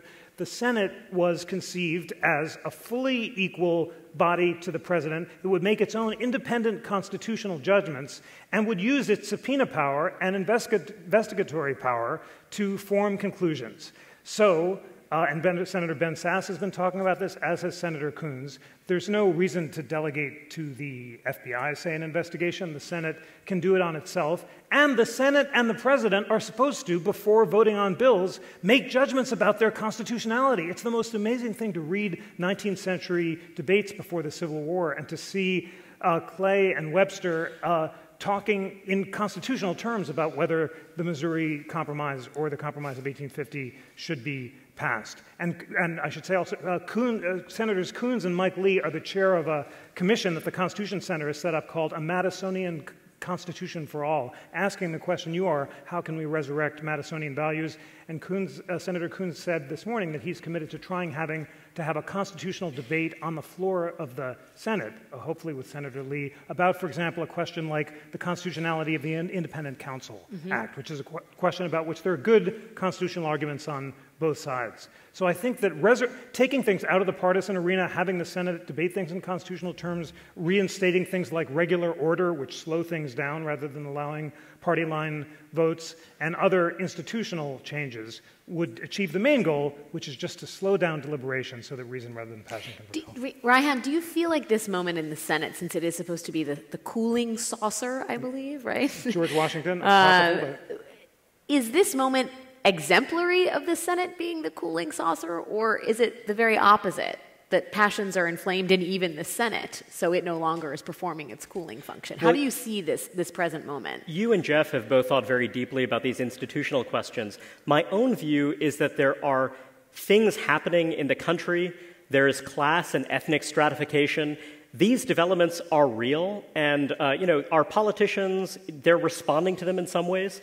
And that's why I've written this book, Melting Pot or Civil War. And the argument is that when you think about our current stratification, our current divides, you referenced tribalism before, I fear that this is likely to get much worse in the coming years rather than better. And I do believe that eventually that will be reflected in our politics. You already see it reflected to some extent. Wait, what do you mean much worse? Well, look, no, literally. It's very straightforward. When you think about a country like ours, when you do not have some kind of unifying national narrative, when you have millions of young people who feel as though they're locked out of the American dream, they're being incorporated into marginalized minorities that are not being represented. We talk about one kind of populism, that's the populism of the heartland, that's the populism of older Americans. Largely white populism. Right. I believe that there's going to be another populism that's going to represent folks who belong to those marginalized minorities that are growing over time. And I believe that if we don't change our political institutions, if we don't rethink our immigration policy, our safety net, and much else to meet this challenge of investing in this next generation, I think that, honestly, today's politics will look like tiddlywinks. We're going to have a much more rancorous politics in the years to come. Well, is it rancorous, or does nothing ever get done and the power of the federal government is greatly diminished, and it really is a very localized, state-focused governance that we have? Nothing getting done could be a great thing. This was the position of the Jeffersonians and the Madisonians, and it used to be the Democratic Party, and now it's the more libertarian strain of the Republican Party. But the fact that all three branches have to agree before anything can get done is good in the Madisonian system. States' rights and federalism also are being rediscovered by progressives. Dean Heather Gerken of Yale Law School talks about look at the state of California. Absolutely. I mean, they can't secede. The Civil War settled that. Well, they can try again, I guess. Well, and the president can send out the troops and say that Lincoln said you needed a majority of the people of the United States to change the nature of the Union. But the fact that everything from marriage equality to gun rights bubbled up at the state level is a sign of Madisonian health. But Raihan just made a very serious point that the question is, are the institutions going to fail us, or by resurrecting them, could we prevent the worst tribalism that he's talking about? Just to put it on the table, what about the proposition that this is Madisonian, although not popular, what we need is less direct democracy, more filtered democracy. Majorities should prevail always, but you have to jump through a lot of hoops before they're allowed to do that. Would that solve the problem? So you're talking about like re-empowering the Electoral College? No, the Electoral College is clearly a disaster. It's not serving the purposes that it was meant to do. Although, I mean, in your piece for The Atlantic, you make the point that the power of the Electoral College was one of the predicates of sort of like the cooling of our democracy. It was originally conceived as a group of solons, of sage people, i.e. propertied white men, who would know the candidates of the highest character and best discernment and would second-guess the populist passions of the people by choosing the best men. That is not going to fly today, and it shouldn't fly in a democratic age, in an age that's not deferential to elites. There's no way we could resurrect that kind of substitute. But just making people think twice or three times before they can make decisions is important. That was the whole point, the beauty of this Flake Coons moment. And maybe, Raihan, you're right, it's just a brief week and then we'll go back to the abyss. But at least people had to think and talk and collect facts. And that breathing space, that cooling mechanism by itself is a model for what might be our salvation. Well, one serious concern when you think about federalism, for example, why is it that in national politics we constantly discuss issues that ordinarily are handled at the state and local level? The reason is that when you look at how people think about their party affiliations, the issues at the state and local level might be markedly different than the issues at the national level, but people use their national party allegiances to make decisions at the state and local level. Most of us, including people in this room, awfully sophisticated, well-informed people, do not know, who is your state assemblyman, who is your state senator, and what have you. What are the actual issues at stake at that level? Our politics have become nationalized in a way that's made our political conversation very brittle. Well, why do you think that is? Why don't people know who their local representatives are? I think that it's structural. I think that there's just a tendency to think, okay, we are thinking about this issue. Public education is important. Therefore, it is a national issue. Therefore, if I'm a national candidate, I must talk about it. I must address it.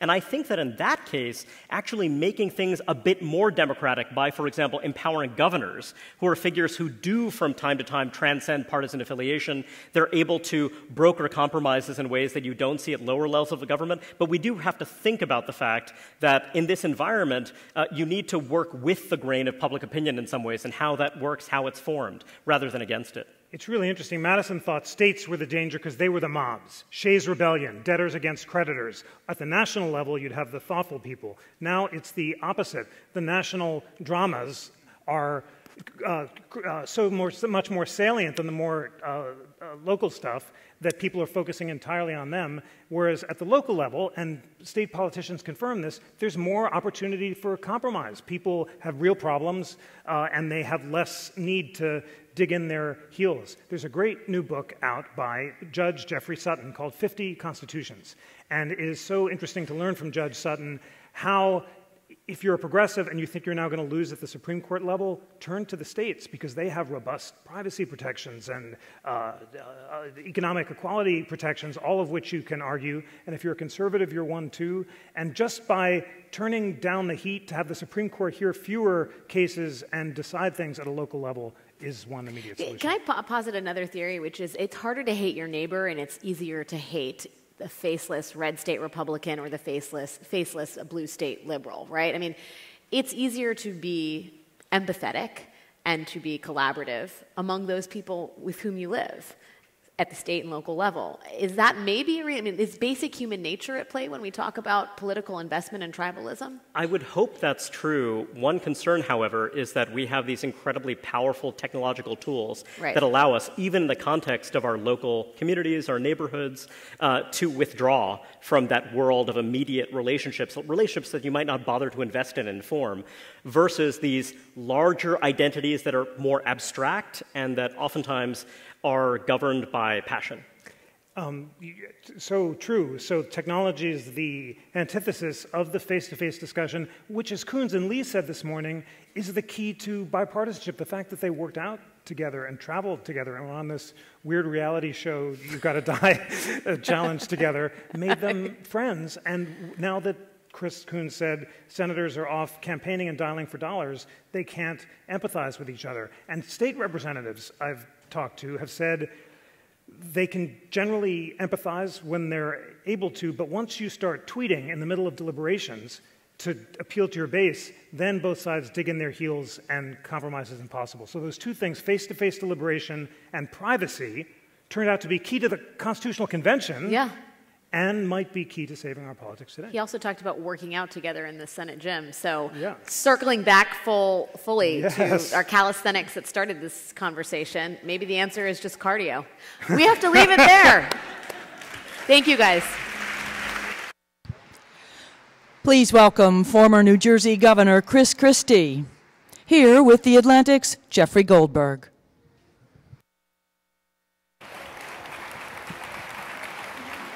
There's no water. Hi, everyone. Hi. Governor. Jeffrey. How are you? I'm good. Good. So we were backstage a minute ago, and he said, remember when you used to like me? And I said, I still like you. I just question your life choices. Yeah. says the guy who's working for the Atlantic. I don't understand. What's wrong with that? That's a come good on. life No, choice. it's just a question, that's all. No, it's a perfect life choice I've made. How about yours? How you doing? I'm feeling pretty good. Yeah? Yeah. All right. What's retirement like, by the way? I'll tell you what retirement is like. As I was getting ready to retire, I was out to dinner with my wife, and we were at dinner with a friend of mine from high school and his wife. And he said, so when you leave office, are you going to go work for the Trump administration? And before I could answer, Mary Pat jumped in and she said, no, Bill, we're hoping that Chris finally reaches his financial potential. So I thought the word finally was the one that really got to me. No, I'm not looking for a job. I'm doing just fine. All right. Yeah. All right. I'm busy, in other words. You're busy? Yeah. Okay. Are you waiting for a cabinet position? No, I've already turned a bunch of them down, so I'm not waiting. Which ones have you turned down specifically? I turned down labor. Yeah. I turned down Homeland Security. Yeah. Yeah. Yeah. The big enchilada is not going to be there? I have no idea. I'm not the president. I tried. Didn't work. So let's talk about a couple of things that are in the news, and then we could just talk about anything you want to talk about. Sure. We've done this before, by the way. Yeah. This is the Bridge and Tunnel 20 minutes, by the way, of the Atlantic Festival. This is drive time with Chris and Jeff. Yes. We're going to talk about the Islanders and Springsteen for the next 20 minutes. It's going to be delightful for all of you. You're from New York, though, right? What? Yeah. It's a delightful little suburb of New Jersey. Yeah, that's such an absurd thing to say on its face that it's not even. It's just I can't even. There's no response to it because it's kind of asked and answered. Not if you're from New Jersey, it's not. All right, we'll do 4 minutes of Springsteen at the end. I mean, we're not doing Springsteen. Well, we might. No, that's not going to happen. That would be a terrible sound. I once spent an afternoon in your office in Trenton listening to Springsteen records. Yes, we did. By the way, on the New Jersey taxpayer's dime. I just want to note now. Some New Jersey taxpayers are actually happy I wasn't doing something else. That's also true. It's actually pretty good. Right. Insert bridge joke here.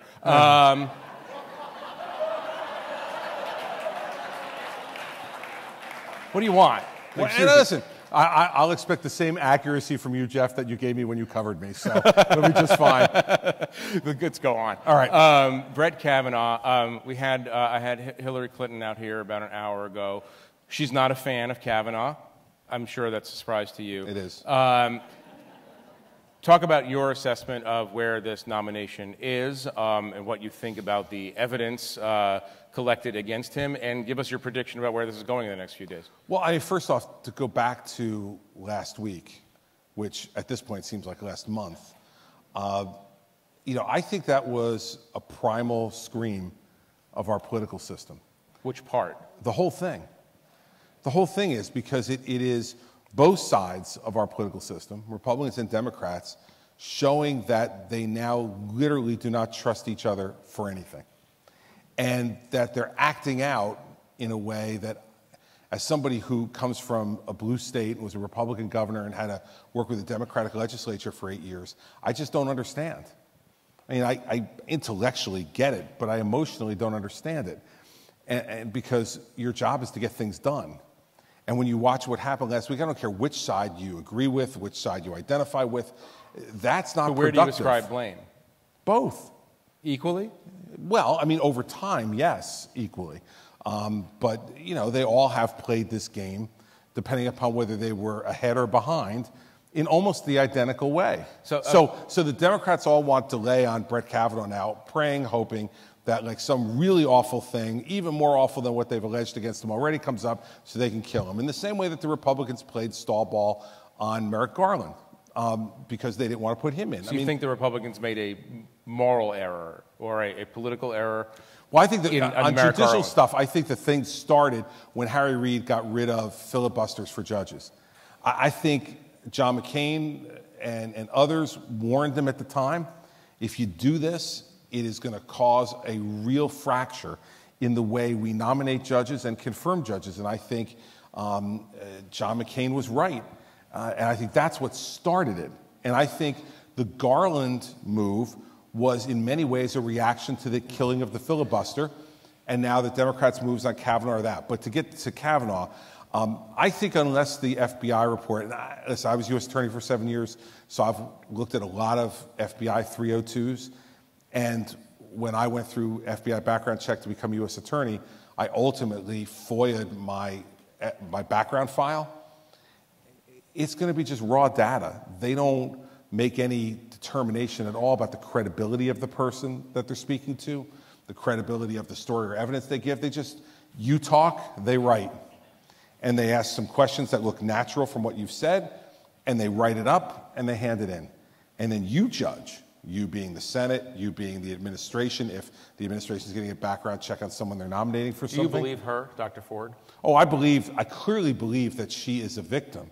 Now, whether she's a victim of Brett Kavanaugh or not, it's hard to figure out, because she's saying, because, I know. Listen, see, okay, so this is the problem. You know, there are people in this country, myself included, who don't agree with you. And you don't agree with me, but I didn't stand up here and hiss you. I mean, this is why our politics are where they are right now, because you've got people in this audience who are willing to do that. Well, forget the hissing for a minute. Well, the hissing is the story. The hissing is the story. Well, here, let me ask you about another... Phil Brett Kavanaugh for whoever the next nominee is going to be if they get rid of Brett Kavanaugh. They'll hiss Brett Kavanaugh too. That's where we are right now. And the hissing is the story, Jeff. You can't forget the hissing. Yeah, but let me ask you this, though. I mean, I covered you. You're not the Queen of England. No. Nobody's ever mistaken you for the Queen of England. She's so relieved. Yeah. You're not... Not even part of the family. You're a rough guy. You're a New Jersey politician. No. Yeah. But Brett Kavanaugh's performance at that committee was without precedent in terms of... I don't think it was without precedent. People can't find it. Hold on. Give me a second.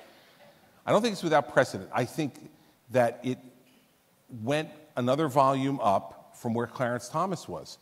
You go back, and I did, because I was hearing the same stuff. So I went back on YouTube, and I got Thomas. I mean, when you have an African-American man looking at an almost entirely white, if not entirely white, Senate Judiciary Committee, and called what they were doing to him a high-tech lynching, I don't know how much more inflammatory you get than to have an African-American man accuse a group of white people of lynching him.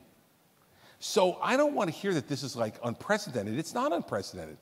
Now, his volume and maybe some of the words he used are different than what Thomas used. Direct attacks on the senators. Well, I understand that, but are you telling me that when you say to somebody, what you all are participating in here right now is a high-tech lynching, that's not a direct attack on the senators just because he made a direct response to Amy Klobuchar? I mean, I know Amy. Amy's a prosecutor. She's tough. I can guarantee it didn't bother Amy. Amy's like, okay, next question. Let's go. I'll come after you again. You want to go after me? I'll go after you. So I don't think it's unprecedented. I think, and I quite frankly, I don't know this because I don't know Brett Kavanaugh and I've not been involved in any way in his vetting or his preparation. But I would not be surprised if, as he was deciding on how to approach this, he did not go back and look at Clarence Thomas's testimony. I would have, if I were him. And that he, in some ways, in his own way, mimicked that testimony because, as it turned out for Thomas, it turned out to be a successful approach, which ultimately got him confirmed. Let me pivot to a related subject, which is this idea that our politics and our discourse is being corroded by everyone's responsible for this corrosion. You say that's a fine piece of analysis, and obviously you're a guy. I mean, everybody remembers when you worked with President Obama, people in your own party, you did it for practical reasons, people in your own party went after you for that. But you're talking now as if you're a bystander to the Trump phenomenon. You're a supporter of Donald Trump. You can say a lot of things about Donald Trump, but you can't tell me that his method of speaking, his discourse, the way he addresses his enemies, the way he does not appear to care about being the president of all the people. You can't tell me that is not the leading cause right now of the corrosion. No, I can't. So, well, forget it. Yeah. So I can't. So, but my point to you is that I think. So can't you? So why do you support him? Well, if that's the only basis upon which you decide whether to support someone or not, then that's your choice. That's not my choice. I think there's a whole bunch of reasons. But you just said it's an important issue. I did say it's an important issue. I didn't say it's the only issue. Okay. Right? So if you look at what's going on in our politics now, it pre-existed Trump, and Trump has exacerbated it. and exacerbated it significantly in terms of the way he acts. But by the way, everybody, we knew this. I mean, the American people voted for someone who didn't act differently during the campaign. It wasn't like all of a sudden he got to the White House and going, wow, wait a second. He tweets incredibly inflammatory things. He insults people. He says really derogatory things about folks. I am shocked. He didn't act like this at all during the campaign.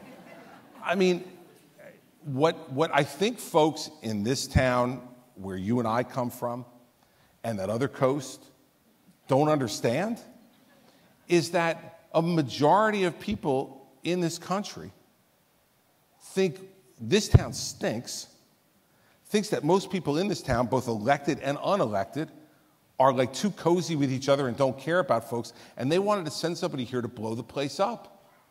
That's what they wanted to do, and that's what they've done. So now, they may not like the result of it when it gets done, but I really think that was the motivation. So I think, it wasn't my motivation in supporting him, but I think for the majority of people out there who are not involved in this business, that's what they were thinking. So let's do that turn for a minute. And by the way, where I'm from, almost everybody voted for Trump, just so you know. And also a broad swaths of where you're from. Well, listen, but I mean, he only got about, I think, 37% of the vote in New Jersey, so that wouldn't be a winner where I come from. Right, but I got 61% of the vote. He got 37. I like mine better. But go to this point. You're in Washington. Let's call it an elite audience you're addressing. What are people missing? What accounts for the loyalty of his base, which is a significant base of people? Well, I think because they think that everybody else is against him. And their view is, we're not going to let these people, however you fill that in, and depending upon where you are in the country, they define that differently. Some people define that as the media, some people define it as K Street, some people define it as the bureaucracy, the professional bureaucracy in the government. We're not going to let them take him down.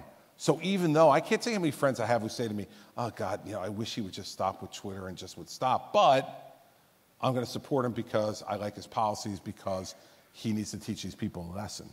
And I think that's where it comes from predominantly. And let's face it, like if you look at what's happened just in the last couple of days with the trade with Mexico and Canada, maybe he could have achieved it a different way, but in the end, what he did was what he said he was going to do, which was to get rid of NAFTA that he believed, and I think a lot of people believe was outdated. And he's now got a deal that most people who look at it say is a better deal for the United States than the one we were operating under. Trump supporters will say, see, he got done what he said he was going to get done. We maybe wouldn't have done it the same way. We wouldn't have said some of those things about Justin Trudeau, probably. But in the end, he's getting Justin Trudeau's signature on a document. And the guy who he said he was going to build a wall and make him pay for it, President Peña Nieto, he's signing it too. So those folks who support him would say he got the result there. Right. So imagine in your new luxurious private life that the Democrats come to you. This is a fantasy. Democrats. Just listen to the scenario before you criticize. The Democrats come to you and say, we're going to pay you a large sum of money, and you're going to tell us how to find a candidate who will beat Donald Trump in 2020. What would you tell somebody who's on the Democratic side? Well, why the hell would I give it away now? So it's going to pay me a lot of money. I'll pay you later. I'll give you something. I agree with the premise of your question, Jeff. You know what? They're not coming to pay you for not? that. So let's just admit, they're not coming. All right. It's not happening. Okay. But why did Donald Trump win? But it's more the point about 2020. Yeah, let me tell you what they shouldn't do. How about that? They should not nominate anyone from the United States Senate. None of them. Because if you run a Washington insider against Donald Trump, I'm willing to bet you today that he will feed them their lunch. What you need is, and you and I were talking about this a little bit beforehand, you need a governor or a mayor who is never been in Washington, who has actually run something that's governmental, who can get in there and say, you messed this, and this up, and I wouldn't. And by the way, don't blame me for what the party's doing in Washington, D.C. I've never been in Washington either. And I think it's just as bad as you think it is. But I'm going to change it differently than you've done it. So I think they've got to look for that type of person. And unfortunately for them, I think the people that are emerging, at least at the moment, are all kind of the class of senators that, you know, are all out there, you know, killing each other to be as, you know, out there as they possibly can be. And that's another out there mistake. meaning far to the left. Well, not only far to the left, but one of the things that Trump has caused is for other people to want to be outrageous. No one can be as outrageous as him. Like, don't try it. That's the Marco Rubio metric. When Marco's talking about his hands and he wets his pants and all this, like, it just didn't work, right? It didn't work. You know, or Jeb saying, you're the chaos candidate. You know, like, it doesn't work. Trump is an entirely different phenomenon that is disorienting to regular political folks. What you need to do, I think, if you're the Democrats, is to come back with someone who is conventional, but not of Washington. Kind of to play it down the middle, to say, okay, you have Trump over here, you have, you know, Elizabeth Warren and Kamala Harris and Cory Booker over here, but I'm the guy who's going to try to play this straight and be able to make the government work the way it's supposed to and treat people the way they want to be treated, no matter which party you're in. Now, I don't know if that person can win a Democratic primary, given the feeling in the Democratic Party right now, but there's still some time for that feeling to ebb and flow depending upon the way the midterms go. But I think that's what you have to do, because I think if you put up a traditional Washington, you know, insider, this guy from Queens is just gonna lay waste to them. And I would say you get that kind of person, he's a favorite to get reelected. If you were betting today, you think Trump, even if Congress flips, you think he has a plausible path to reelection? Sure. In fact, I would argue to you that if one of the houses flip, if the House flips, let's say, and the Senate doesn't, it makes his path to the presidency even more plausible, in the same way that the 1994 flip made it more plausible for Bill Clinton to be reelected, because then he'll have an enemy. A powerful enemy. Right. See, right now he doesn't have an enemy. Now, and you know what'll happen. Well, he's turned the press into a very effective enemy. No, but the people care about that, but that's not a political enemy in the traditional sense, as they're the people on the other side. Like, they're going to be in charge if you let them, if you don't reelect me. Right. You need somebody who is a legitimate governmental threat, not just a societal threat, as he would argue the president is. I would just say to you this, like, look at what happened with Bill Clinton. He was able to triangulate. He was able to create the Republican Party through Gingrich and Dole as an enemy when he needed to, when it was politically useful to him. And he was able to take himself from somebody who in 1994 looked pathetic and nobody would have ever bet on him being reelected, to a big win. Trump always is better when he has an enemy. And so someone to politically fight against. And if the Democrats were to take the House, for instance, and start to serve the endless array of subpoenas that they're threatening to serve, I can absolutely see that could backlash against them. 30 seconds, because they're going to give me the hook. Really? But I have to, you know, what are you going to do? You must have screwed up, Jeff. No. Because my stuff is great. It's the tyranny of the clock. It's me hooking you. It's the tyranny of the clock. Your insults just wash off. I understand that. Several years ago, I wrote a piece about your unrequited love for Bruce Springsteen. Yeah. You're a Republican. He's not. Mm-hmm. Tell us about the state of your emotional relationship with Bruce Springsteen right now. Are you back? Are you okay? Are you guys okay? You're okay? Yeah, we're okay. I mean, I'm out of office now, so I'm not doing anything to annoy him. And I went the day after I left office. The first thing I did in my first day as a civilian was to go to see Springsteen on Broadway. And Mary Pat and I went, and we sat in the second row. Did he ignore you, or did he actually acknowledge you? The boss acknowledged me. And you know, so we've always had a good personal relationship, but there would be things that he would do politically and I would do politically that would annoy the other. So I did certain things with the budget when I first got in that Bruce didn't like it, so he wrote an op-ed about it. And then he did a song about the bridge thing with Jimmy Fallon on The Tonight Show, which I didn't appreciate all that much. But I'll tell you about why I still love the guy, despite all this, very quickly, because I know they're saying time is up, you guys get out. Is after that, after he had done the song, about 4 months later, we were in a holding room at Newark Airport, my wife and my children and I, in the summer, getting ready to go on a vacation somewhere, waiting for our flight. And the state trooper came and knocked on my door and said, Mr. and Mrs. Springsteen are in the holding room across the hall, and Mr. Springsteen would like to know if they can come over to say hello. I'm like, sure. So Bruce and Patty come across, and Patty and Mary Pat are talking about where they were going. They were going to Europe. We were going to California. And Bruce kind of like awkwardly came in and looked at me, and he's like, how you doing? And I said, all right, how about you? Yeah, I'm all right. I said, so what's new? And he goes, are we all right? You know, we all right, me and you?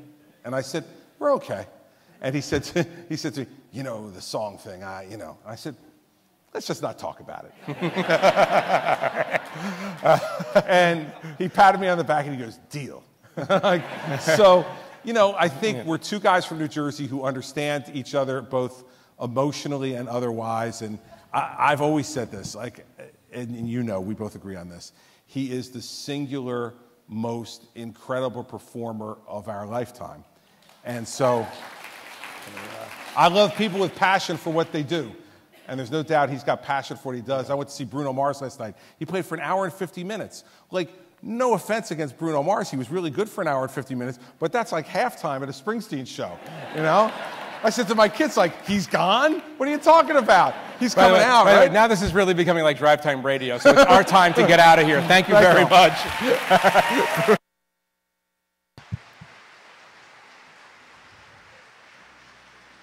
Up next, a session produced by our underwriter, Lockheed Martin.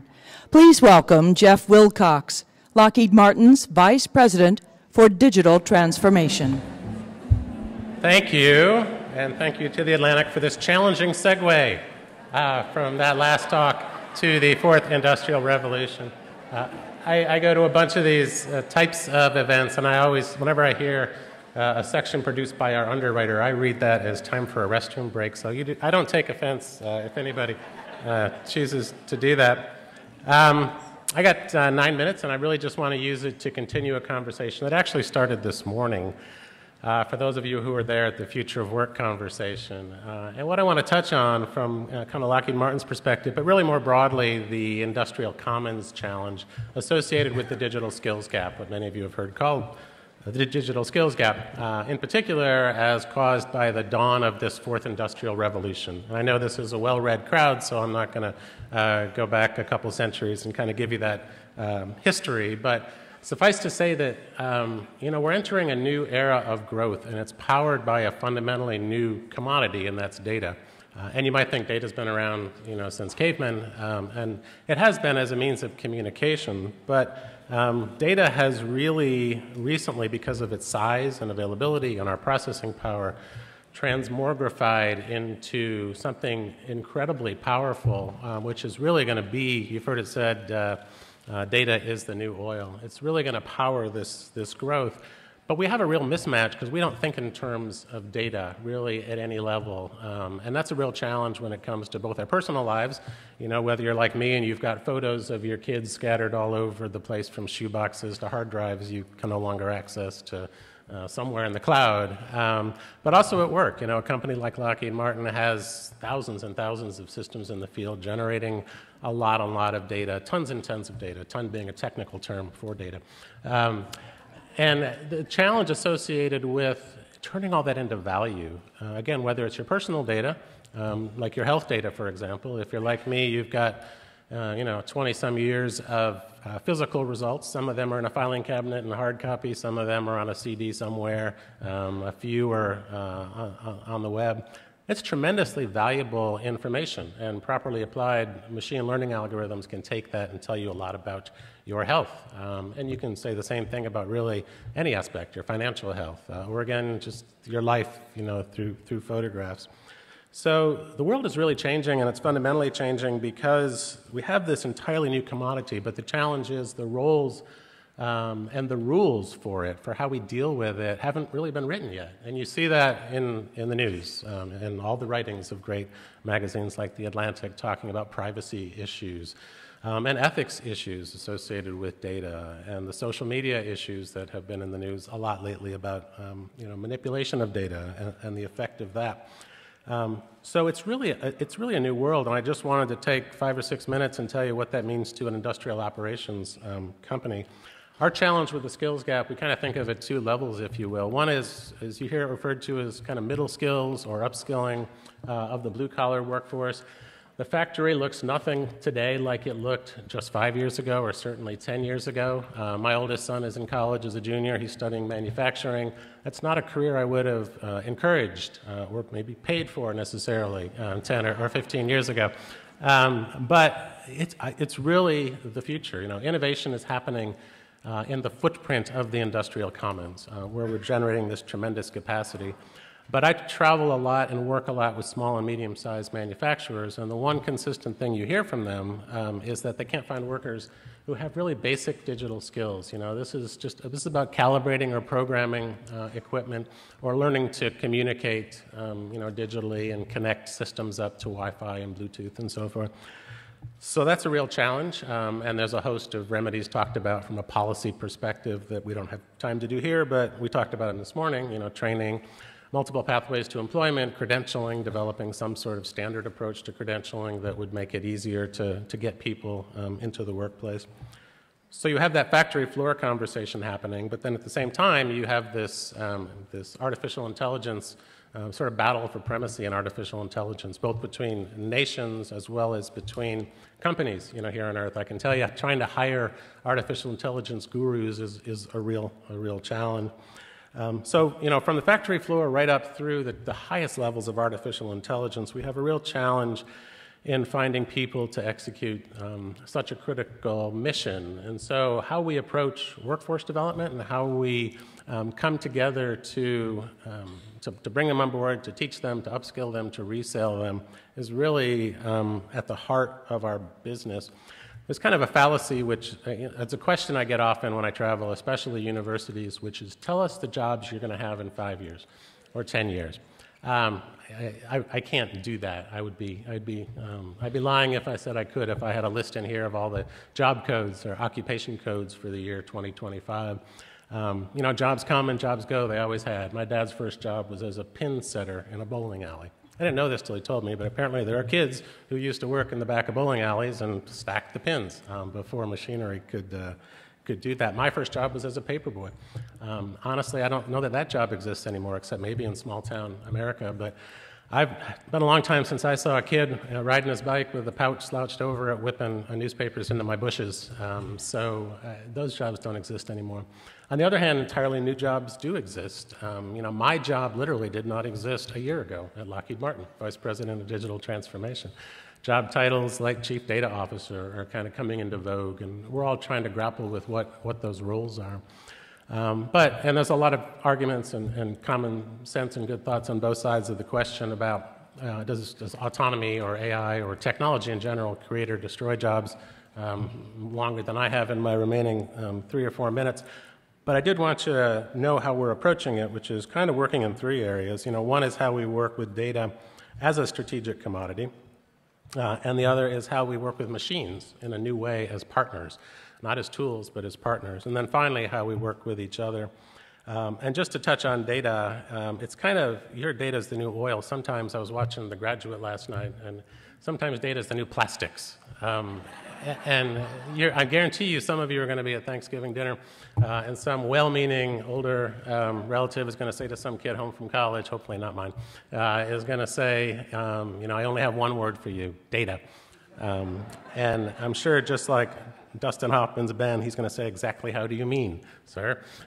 We owe kids a better answer to what that means. And honestly, that discipline, data rights, data privacy, data governance, data wrangling, data structures, data science, data and ethics, all those jobs are really being written almost, as we speak. And so it's incumbent on all of us as a community, both industry and academia and government, to really come together and start to turn that into a profession that is structured and coherent, because I can tell you colleges have no clue how to begin approaching that. And I don't think high schools are even thinking about it. I've had 3 kids go through public high school here in Northern Virginia, and the math curriculum that they took was exactly the same as the math curriculum I took in the 1970s and 80s, and I'm sure that my parents took before that, the same algebra, geometry, trig, pre-calc. They don't talk about data. They don't talk much about statistics. And so that's going to need a fundamental rethink. Second is rethinking our move from thinking of machines as tools, like we have, again, back to prehistoric times, to thinking them really fundamentally as partners. There's this new art and science being born at the human-machine interface. It's where people meet data. It's where we access data. It's how we shape data and leverage it. That's another revolution that really began at home with video gaming, frankly, again, with the kids. The digital natives that enter our workforce are really incredibly comfortable immersing themselves in this machine in a way that my generation in particular really isn't. But with the rise of virtual reality and augmented reality, I know it's on my 15-year-old's Christmas list, hoping to see it under the Christmas tree. I don't think the price is going to drop enough for that to happen, unless Santa is really, really generous this year. But you're going to see that happening, and the same thing's happening in an industrial context. We're all living now in this cyber-physical world where we're trying to blend skills. What's really cool to me about this and fascinating is that as we blend those technologies, the skills required are a blend of arts and science. The jobs we're hiring for are artists and designers who understand how do you present information in an augmented reality goggles or glasses so people don't get dizzy, so people don't get disturbed, so people can do their work effectively. So this blending of art and science in this collapsing space that we're seeing between us and our machines is a fascinating area and a rich area. And lastly, people. This fourth industrial revolution is really about how information flows. And I haven't heard discussed a lot here or really anywhere else what this transformation, this revolution, means to an enterprise and how an enterprise is structured and how an enterprise runs, especially an industrial enterprise. But there's really nothing more important than how information flows between stakeholders. The challenge is, right now, industrial operations and companies are structured according to scientific management principles that are a century old, and they're all based to implement a workflow which is analog in nature. And when you take it and try to apply it to a digital world, at best you get suboptimal results. I think of when I first started work and you wanted to send a message, you typed it up and you stuck it in one of these envelopes and you circled it with this red thread, and then you typed on the mail code of where that was going. Some of you remember doing this. And then you plopped it in the interoffice mail. Now, yes, it's been digitized. You can do that with email, but I don't know if I'm any more productive. Frankly, I often feel less productive. And I know many of us live in our email inbox. I don't think that's the way to work in the fourth industrial revolution. So leveraging the power of data to change how we work, it means rethinking workflow, business processes fundamentally, and letting machines do what they do well so that we can do what we do well. And then lastly, in closing, if I could, there's a revolution going on in how we make things, how we solve problems, how we create value, and it's all based on this new relationship with data. And I'm a technologist, and I work with technologists, and there's something technologists always forget, which is it's not about the stuff, it's about the people. I always forget that. And if you look at the first, second, third industrial revolutions, I don't know if I could say a mistake was made, but certainly a case was made, a situation was created where people had to force themselves and society had to structure itself according to these new tools.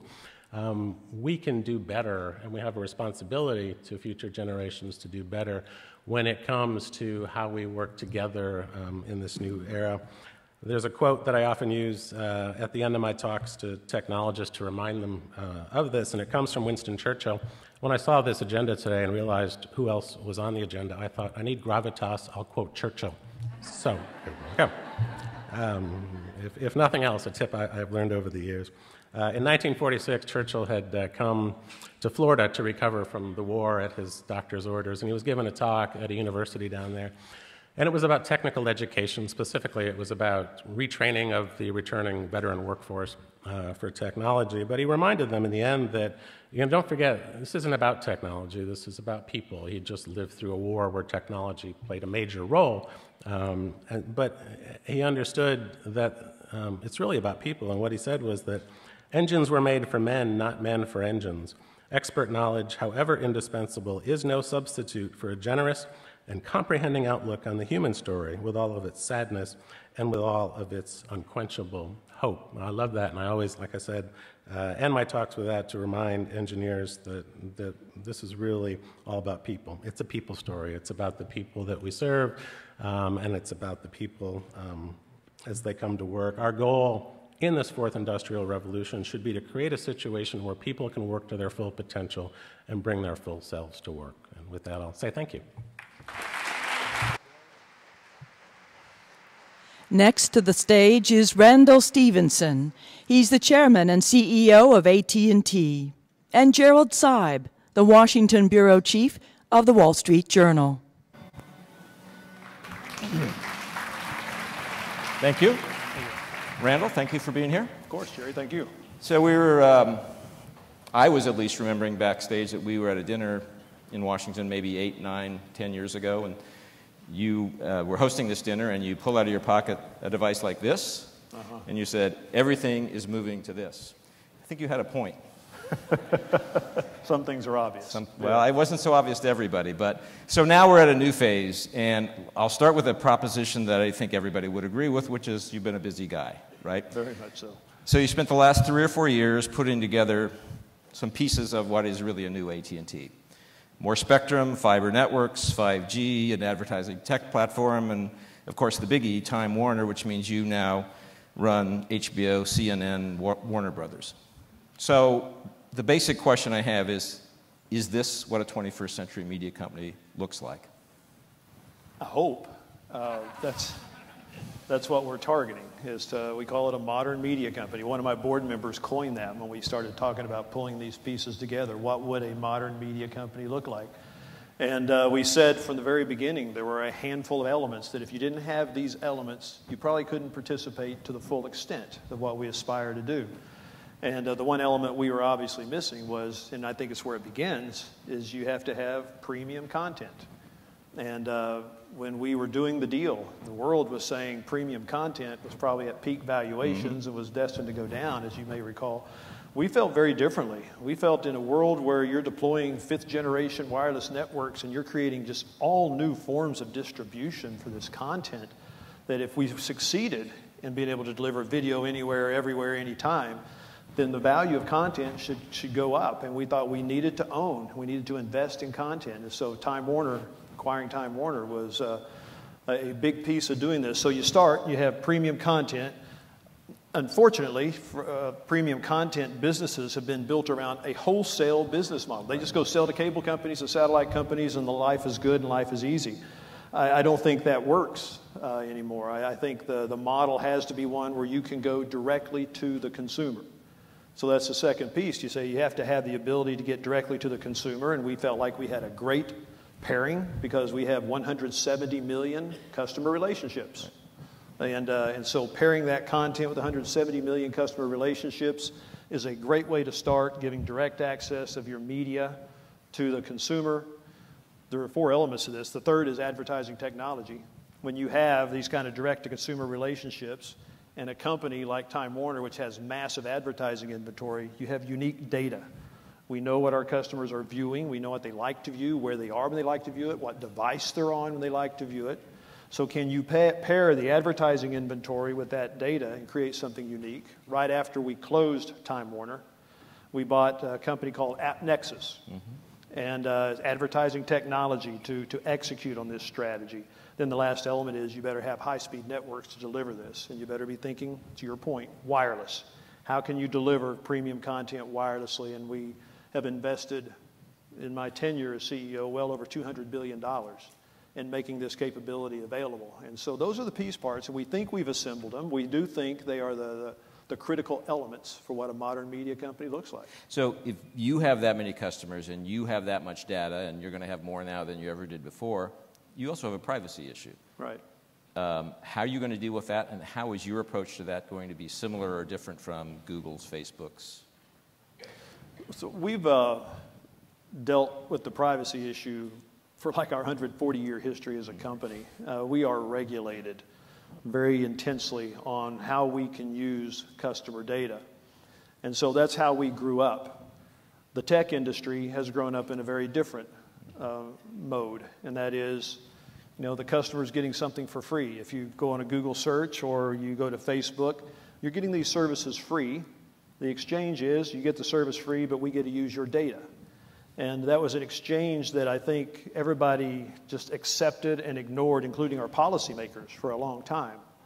And so we had one side where internet service providers, telecom companies like ours are tightly regulated. And the tech companies, which had virtually no regulation, no oversight even, and we each had different regulators.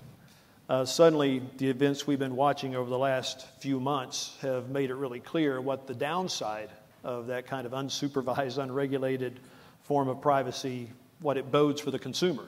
Some consumers couldn't care less. A lot of other consumers are very worried about this. We think, and we are advocating, that all this needs to be brought together in terms of one policy formula. There needs to be rules of the road. Congress needs to step up and issue rules of the road around privacy. We think transparency is critical. We think the customer should be in control in terms of what data companies are allowed to use. And we think one riot, one ranger. There ought to be one regulator for everybody. And absent that, what you're going to see is what we saw in California, I think it was last week, where California passed their own privacy law for the state of California. We know other states are looking at doing the exact same thing. And so for our, what I think is a really strong part of the U.S. economy, the tech sector as well as the communications, the media sectors, to handcuff those sectors with 50 different rules of the road across 50 different states and different regulators is a disaster for an uncertain business model. And so we are really encouraging Congress, step up. There are rules that I think were good for the consumer, and they're good for continuing this development and ecosystem, and let's get rules passed. Well, California also passed its own net neutrality system last week. Same thing. I think everybody would agree that there needs to be some form of regulation around net neutrality. Yeah. And by the way, if I asked you what does net neutrality mean, I'd get 50 different answers in this room. But do we think companies should not be allowed to block what content you want to see? Do we think that they should not be able to discriminatorily throttle your speeds based on what content you're seeing? Everybody agrees with these basic rules, but what we have happening is depending on who's president of the United States at a given moment in time, their FCC chairman says the rules are here. Right. The next person said, no, they're over here. And so we just have this pendulum swinging back and forth. So in the breach, state of California steps in and says, we'll make our own rules. So now we're going to have not only this at the federal level, but 50 different net neutrality regulations as well. So there's this thing called Congress, which you mentioned a minute ago. They could step in. They could decide what the country's view and position is on privacy. They could decide, not the FCC, but Congress could decide what the country's view is on net neutrality. Why doesn't it happen, and what are you doing to make it happen? I was asked that question recently, do I think Congress could come to agreement on this? And I said, I don't think Congress can agree on the freezing point of water right now. And unfortunately, that's where we are. I have had this conversation on both privacy as well as net neutrality with several of our congressional leaders. You get raging agreement with what you're saying. These are the kind of rules that need to be passed. We completely agree. Why doesn't it get done? It doesn't get done because it's just not a priority right now. And I think until it becomes a priority, it's going to flounder. So unfortunately, we're probably where we are through the midterms. So your company is now in a position to both kind of steer the way people receive and consume information, entertainment, content of all kinds, and also to kind of observe how that's going to develop. Forecast a little bit for us. How are Americans going to receive entertainment, news, and other content in the next 10 years? What is going to develop? The days of a channel guide on a TV and surfing and navigating like that, those days are probably numbered. An experience like we have some products in the market, DirecTV Now, which is a product that is like you're accustomed to seeing on a computer screen or on a tablet or even on an iPhone, but on a large screen TV. How you navigate content, how you find content, how you discover content is going to fundamentally change. Where, how, and when you watch content, we won't think about that anymore. If you're wanting to consume content and you're not in front of your large screen TV at home, that will be irrelevant. You will be consuming content whenever and wherever. Now, in a world of 5G, it's going to change this even more. I am a big believer. I am absolutely convinced that we can see when true autonomous cars are on the road. Mm-hmm. And so put autonomous automobiles on the road. For the average American commuting, this is another 2 hours, as much as 2 hours per day, an hour to 2 hours of new time for a consumer. Where does a consumer use that time? We know where they go when they have spare time today. They go to that device and they're watching what? They're watching video. Yep. And a lot of people said you will not see full feature, long form video consumed on those devices. That is proven to be totally inaccurate. It gets consumed on those devices. Now bring into this a world of virtual reality. And by the way, 5G facilitates this, or even augmented reality.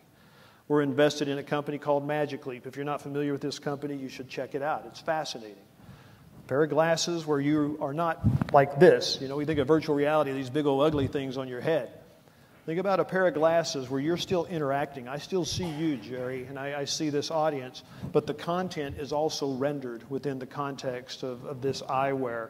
This is real, and this is going to change also how we consume media, how we consume content, but also how we do work.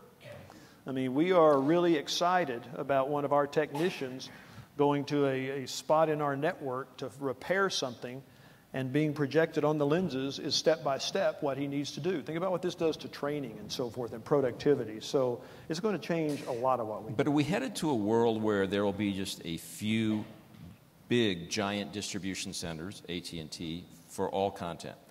And if that, because this world you describe is pretty complicated, you're going to have to be pretty big to be the distributor of that content. If you only have a few of those, isn't that a dangerous thing for society as well? Yeah, I can't fathom a world where the content itself gets more concentrated. You're seeing exactly the opposite transpire right now. I mean, just consider all the various forms and media of content for news. Just take news as an example. Has news content become more or less fragmented? I would venture to say it's radically fragmented. And you kind of take our customer base and demographically kind of segment it. Millennials aren't consuming their news from what we would consider branded media anymore. They're consuming their news from a wide array of content. Here. I understand. As an owner of CNN, I obviously am paying close attention to this. But at the same token, we are going to be investing aggressively, as is everybody else, in new forms of content. And I think Jeffrey Katzenberg, what he is doing in terms of, he's now, you know, we talk about long-form content will be consumed on these devices. Jeffrey has got an idea, a model that I think is fascinating, and that is, think of a great feature-length movie or TV series, 3-4 hours. But think about this done high quality, really high quality, curated and done for a mobile handset, and curated and done in intentionally 10-minute segments. Mm-hmm. All right, so as opposed to 26-minute segments for the average sitcom, think 10-minute segments. And how this is going to change how people consume content and how it will change the way you go through the course of your day. I think all of these things, we're just now beginning to see these models emerge. And I mentioned this to you backstage, but the media industry is finally starting to change their business models around where this world is going. The media industry is pretty slow to make these changes. I've been surprised at how slow they are in this. But I think we're finally beginning to see the media company move ahead with some new dynamic, exciting business models. So you mentioned news and CNN. We might as well go there. The president loves to hate CNN. His Justice Department... I've heard about this. Yeah. His Justice Department sued to stop your acquisition of Time Warner. Maybe CNN had something to do with that. But the deal's closed now. Do you think you have a different relationship with the administration, with the president, now that that day is passed? Candidate Trump said before the deal was announced that AT&T is acquiring Time Warner and thus CNN. That's a transaction my administration will never approve. And so I do remember that, yeah. And I tell people, say what you will about this president, whether you're a fan or whether you are an antagonist towards this president. One thing one must confess is when he said something on the campaign trail, he has gone robustly about executing on it, whether it's tax reform, whether it's NAFTA rewrite, regulation. And so when I heard that statement on the campaign trail, I had a little bit of an, uh-oh, this is interesting. And so then when the Justice Department, for the first time in 50 years, challenged a vertical transaction, which this was, it caused us, some concern as to what the motivations were behind this. So I will never know. We tried to make it an issue within the trial, but the judge said, no, keep that stuff out of here.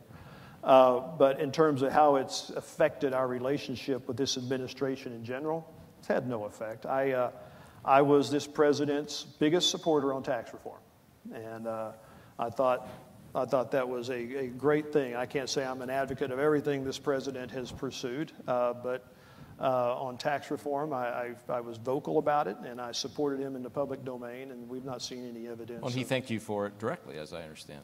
Yeah, he called me. He called me and expressed his appreciation for the role AT&T played in helping get that done. Did that conversation go any broader? I don't think I've spoken to him since then. Okay. Yeah.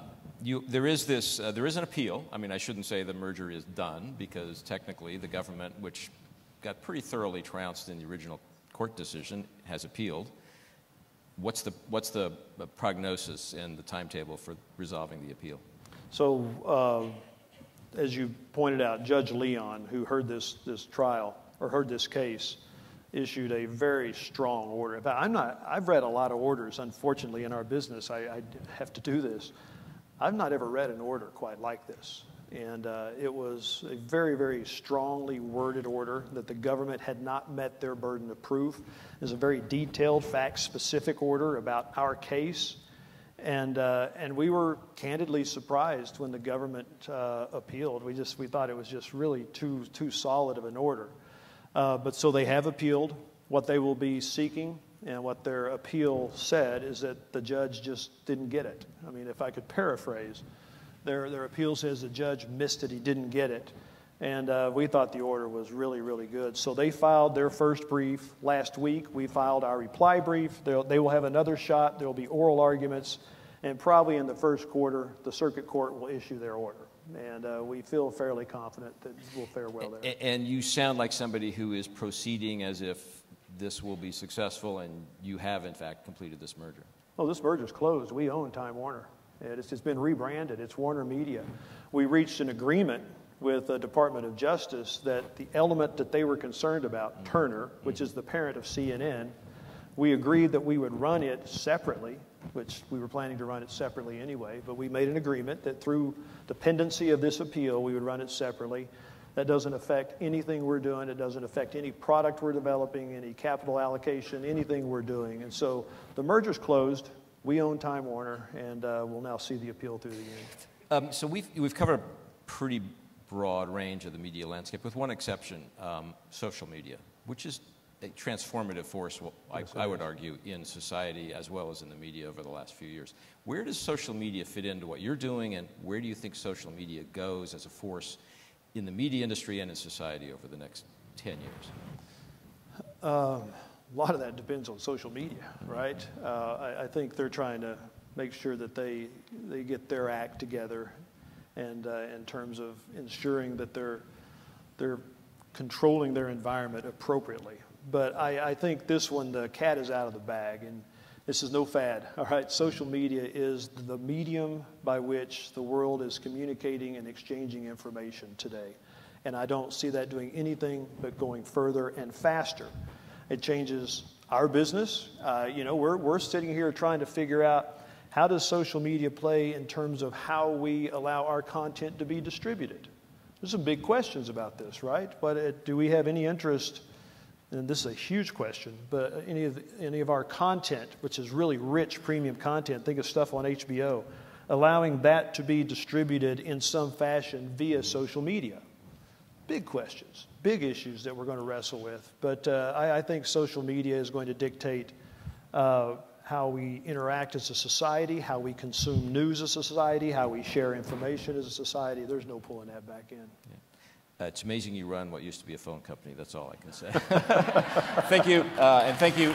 Join me in thanking Rand. Thank you, Jim. And now, Tara Westover, author of Educated, a Memoir. Here with Matt Thompson, the Atlantic's executive editor. Soft. It is a real pleasure to get to have this conversation. This book that you wrote, this memoir, Educated, traveled around the Atlantic newsroom like a fever through a preschool. We were all just talking with one another. Have you read this book yet? I did, yeah. It's worth it.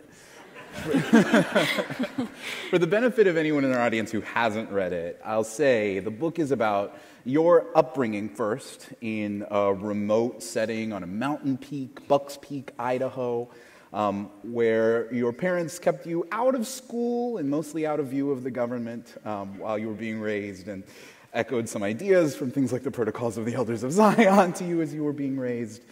You had to contend with the physically abusive older brother, and then you left. You left Bucks Peak, you went to Brigham Young University, you graduated magna cum laude, if I'm correct about that? Is it weird I can't remember? It's not weird. It's not weird. It was one of those ones, not the fancy one, the next level. Yeah, yeah. One down. Magna. And then you studied at Harvard. You earned a history PhD at Cambridge. You now teach and study history. So one of the themes in the book is dueling realities. There are several moments in the book where you come to confront a reality that's different from the one that you were raised in. And you, at some point, you have to kind of make a choice about which reality you're going to live in. I wanted to ask you about, actually, last week's Senate testimony from Brett Kavanaugh and Christine Blasey Ford.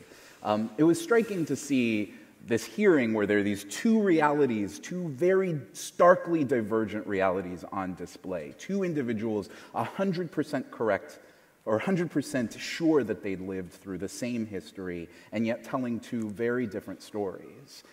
What have you taken away from your experience about bridging that chasm of realities? So you're starting with a small, easy question. Yeah. Softball right off the bat. Thanks, man. No problem. I mean, that's a huge thing. I can't solve that for anyone, but I can nibble at the edges of that. I think sometimes when we demand 100% certainty from people, I think it can almost be a self-defensive position. People have to be 100% sure because they know right out of the gate they're not going to be believed and their perspective is going to be assaulted and their character is going to be assaulted. And so, in a way, I think we put a completely irrational standard. We hold that up and we make people meet it, even though everything we know about trauma, everything we know about what the brain is like with the recall, there are going to be strange details that people hold on to and strange details that they forget. And in a way, I think not allowing people to have imperfect memories, but to still have their perspective have weight and meaning and value, I think is in part because we're not valuing those people. We're not allowing them to be fully complete people. So I think it seems to me that it would be irrational, I think, to expect her to remember everything that happened.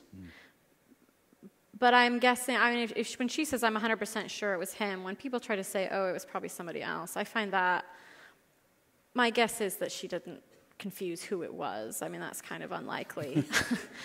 I think. I mean, I'm not saying that I know she's right or wrong, but I'm just saying that's a weird way to come at memory. I mean, we know things. We've been studying the human brain for a while. We know things about psychology, and I think it's really unfortunate that something like this has to be so completely politicized. But the thing is, this is a case where it's politicized because it's the Supreme Court, and yet it seems to me that it's always so politicized, and we always take people who are coming forward with these kind of memories and hold them to an extreme standard of what they ought to remember, even though everything we know psychologically is that is not how memory works. It's just not how it works.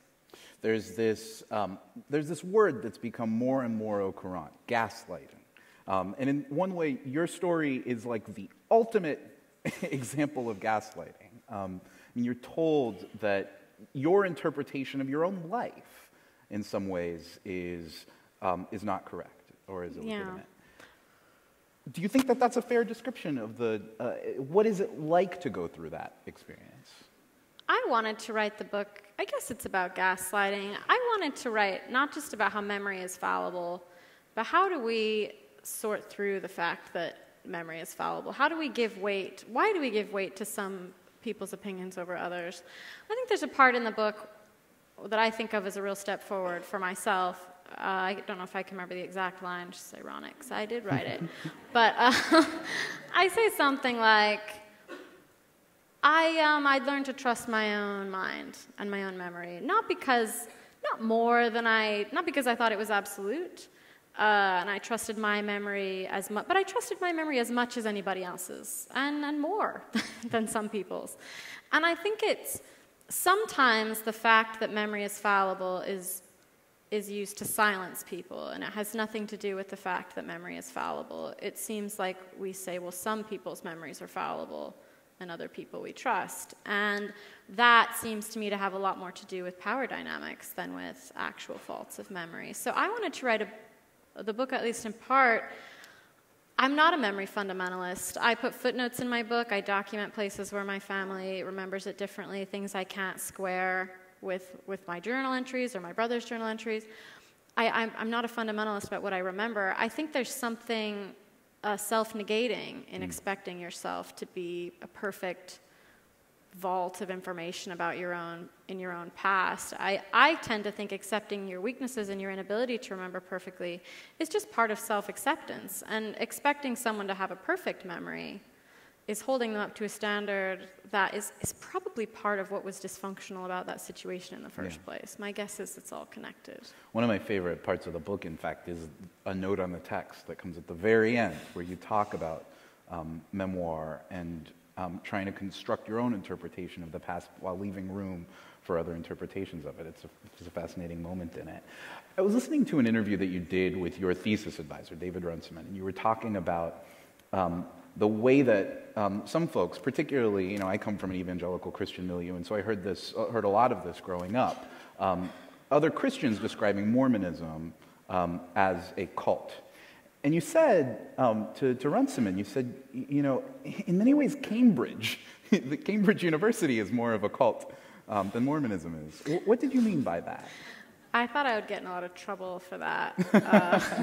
Kind of wasn't checking Twitter for a couple days after that interview. It depends on how you define a cult. I think my definition of a cult is any human community that you have ideological purity, that is maintained by ostracizing people who don't maintain that standard of purity. And I never experienced that at BYU. I think BYU had this amazing tradition of trying to save your soul, that belief in a human soul, that every person is a child of God. And the funny thing about me defending this discourse is I'm not religious anymore, but I found that a really valuable approach, and especially a valuable approach to arguing with people. I'm a little bit sympathetic to the arguments that have been made by Marilyn Robinson in her recent essays and speeches she's given, where she talks about there's a risk in replacing the language of the soul and human dignity that we've had for the last couple thousand years with really nascent scientific understanding that is, firing synapses and responses to stimuli, because we know that understanding of the brain will evolve. It will continue to mature.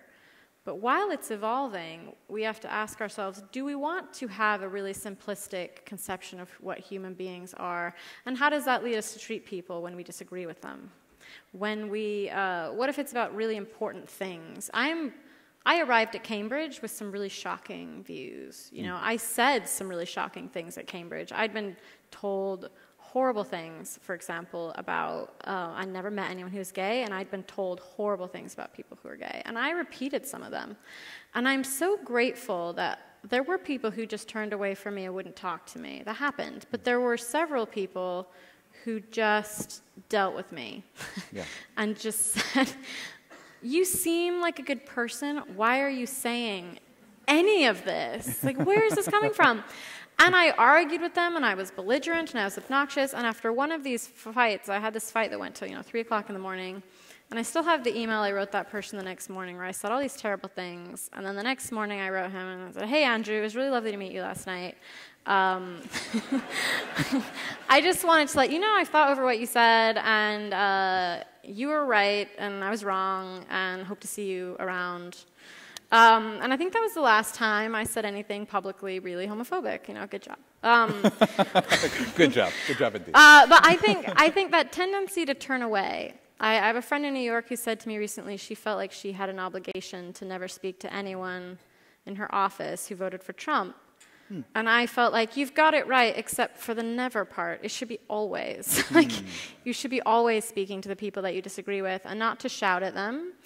But I think that idea of engaging and that people have value, even when that value is not apparent to you. People have worth, and they deserve to be treated a certain way. And I think, even when they have bigoted views, I think treating someone with more generosity than they're treating whatever group they're being biased against is a way of showing people, look, this is what dialogue is like, this is what respect is like. And for me, it's the thing that would really start to change my mind about things I needed to change my mind about. You have... Since your book appeared at the top of President Obama's summer reading list, I'm sure that you've spent plenty of time in milieus like this one, in rooms like this one. What do you think is most misunderstood about the world you came from in a context like this? In the context of the book or outside? That's interesting. I think people always want to caricaturize people. And we take a really simplistic view of someone and we think, well, we know what that is. And our brains are kind of wired to operate in caricatures, actually. And it's something we have to really resist. And I think my parents fit a certain stereotype really, really well. And there's a serious risk of them being reduced to that. I wanted to write a book that I wanted to counter that. These are fully complicated human beings, you know, and I wanted to tell a story where they were fully complicated human beings. Yeah. What advice would you bring to someone who is trying to navigate trying to cross someone else's reality, even in just having that conversation, in just trying to get someone else's perspective? How do you approach it? How do you do it? I think humility is the secret to most things, and most things having to do with respect and education. I think if you are someone who was raised and you were given a good education and you were exposed to ideas and you were exposed to the world, I think education should never be a stick that you use to beat other people into submission. It should never be a source of arrogance. It should always be something that makes you want to learn more about a person and not just tell them more things. So I think education, as much as we can associate education with inquiry and not just with knowing, with already having all the answers, but I really think it's humility and trying not to be so arrogant that we alienate people with our knowledge, but that we just show people knowledge is actually really wonderful and exciting, and it's discovery, and it's great. It's not a weapon. It's an experience, and we all should share it. Well, we have left the audience hopefully happily unspoiled for many of the actual stories in this very good memoir. So Tara Westover, thank you very much. Thank you for having me. Thanks to all of you.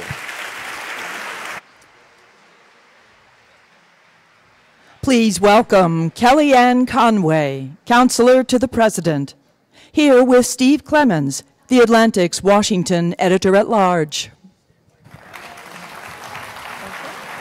Hey everybody, are you having a good festival? Have a seat, Kellyanne. Thank you so much for joining us. My pleasure. Oh, wow. You guys have no idea how comfortable these couches are. I'm going to get very comfortable.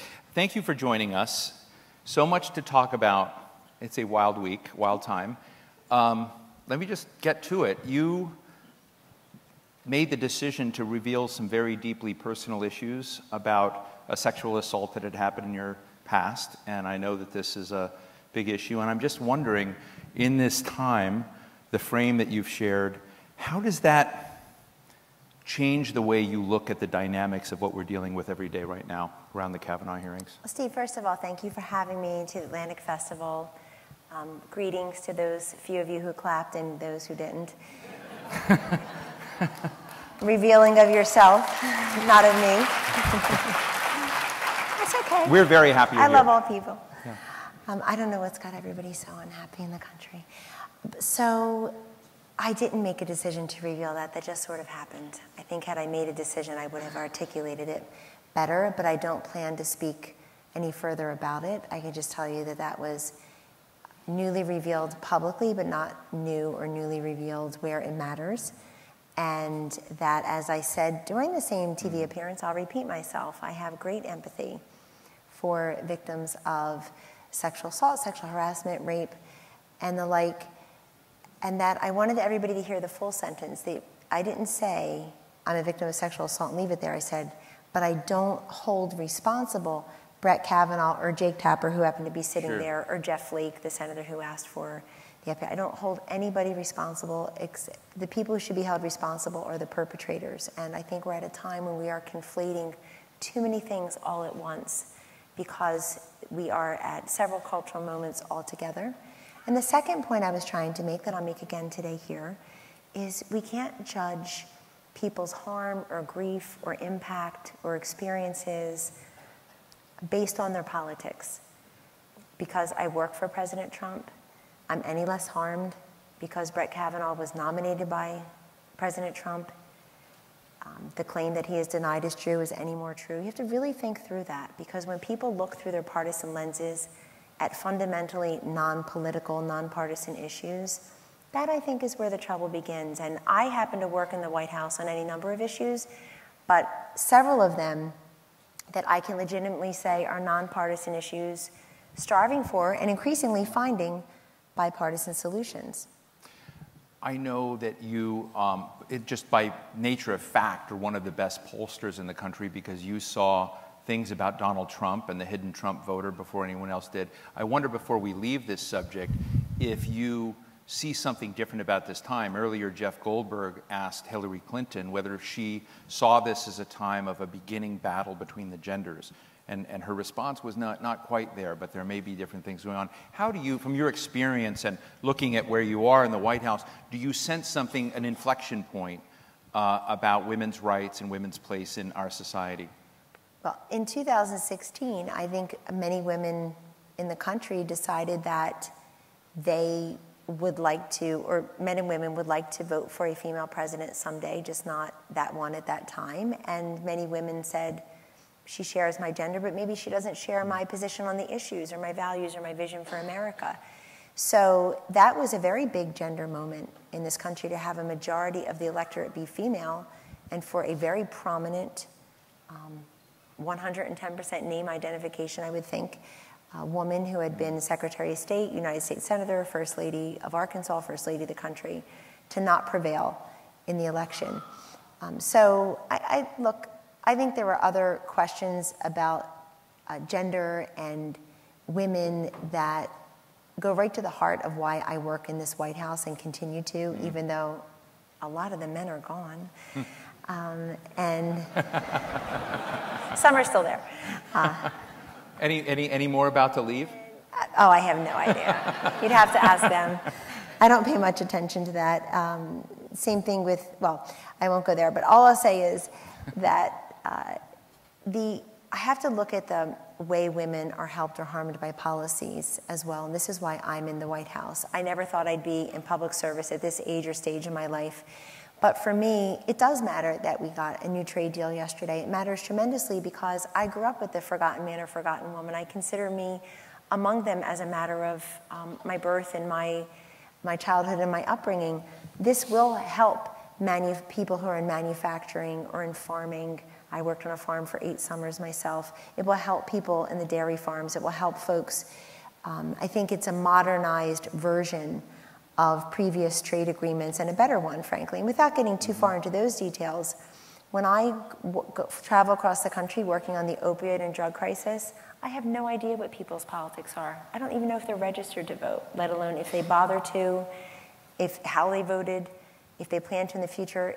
When you see people in need like that, Steve, when you see them truly physically and emotionally suffering, I feel like voting is the last thing on their mind. But I have to make good on the promise that President-elect Trump made to the country in those wee hours on November 9th, which is that he would be the president for all Americans, including those who didn't support him. And he said, he looked up and ad-libbed, and there's more than a few of you. So we have to make good on that every day. That's what public service entails. And I'm happy to report on that particular issue, which takes up a little bit of my time each day. at least every day. On that issue, we just got bipartisan legislation passed in the Senate 99-1, the largest one piece of legislation in our nation's history on any one drug crisis. That's enormously helpful in a town where, as you can imagine, nothing passes 99-1, in a politically charged town, a politically charged country. And that's very fortifying because eventually that will reach the president's desk and he will sign it. And that follows billions of dollars in new funding, $1.2 billion last week, announced by SAMHSA, which helps with mental health, as well as with the opioid crisis. $320 million yesterday by DOJ. So the resources are adding up, but with resources, you must add respect. Right. I see that with the veterans and military things we work on. I see it with the incredible economic boom numbers, but I really see it with the drug crisis. I mean, this is no longer somebody else's kids, somebody else's community, somebody else's college campus, somebody else's coworker. The problem is seeped into every corner in our country, and so the solution must include all of us. Congratulations on that legislation, which I know just passed the House and Senate. So I haven't heard the president's going to sign the bill, so he will sign the bill. He will sign the bill. He'll sign the bill. Congratulations on that. We talked about the hidden Trump voter out there, and you talked about the president being the president for all Americans. And I was talking to a friend earlier today, and he asked earnestly that in the past, every president of the United States has tried to be the president for all Americans, but it doesn't seem like President Trump is yet there, hasn't gotten there, has almost given up. And I'm wondering how would you see that frame? I know you see it differently, but how do you think we can bridge these worlds? Because the worlds, there seem to be two different Americas that sometimes don't know each other. Gravity works differently. What can we do that we're not doing to bridge these worlds so that actually the prospect of a presidency for all Americans becomes more real? Well, some people don't want to see the success. They don't want to see him as president. They don't want any of us to be there. I mean, that's very clear. I don't know if we've ever had this many people refusing to accept an election result and see how they can help. I'm always amazed. Why not just help? And by the way, lots of folks who supported somebody else in the Republican primary, supported Secretary Clinton in the general, have helped. They've come forward and said, I want to get involved. What can I do? Here's something we were doing previously in the private sector in a different administration. We'd like to carry it forward with you.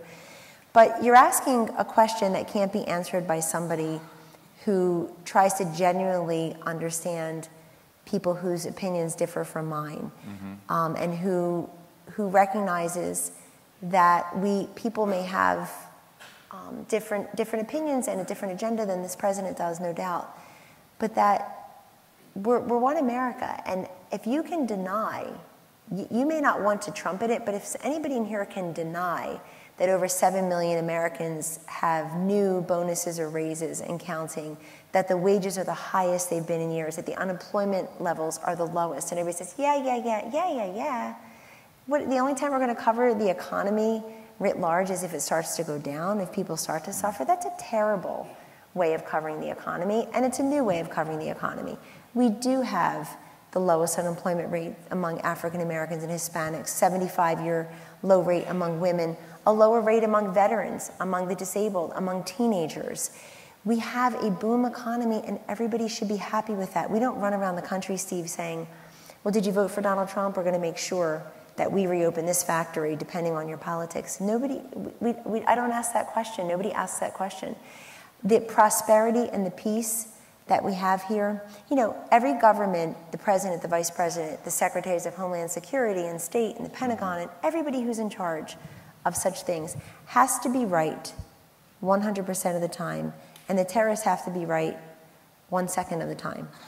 And look at, thank God, the absence of the awful.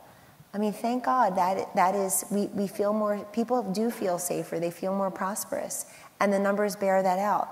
This president has received any number of dozens and dozens of leaders to the White House, has participated abroad in dozens and dozens of other meetings with other leaders, and everybody who's surprised that he's doing what he said he was going to do didn't pay attention. He came to Washington owing nobody anything.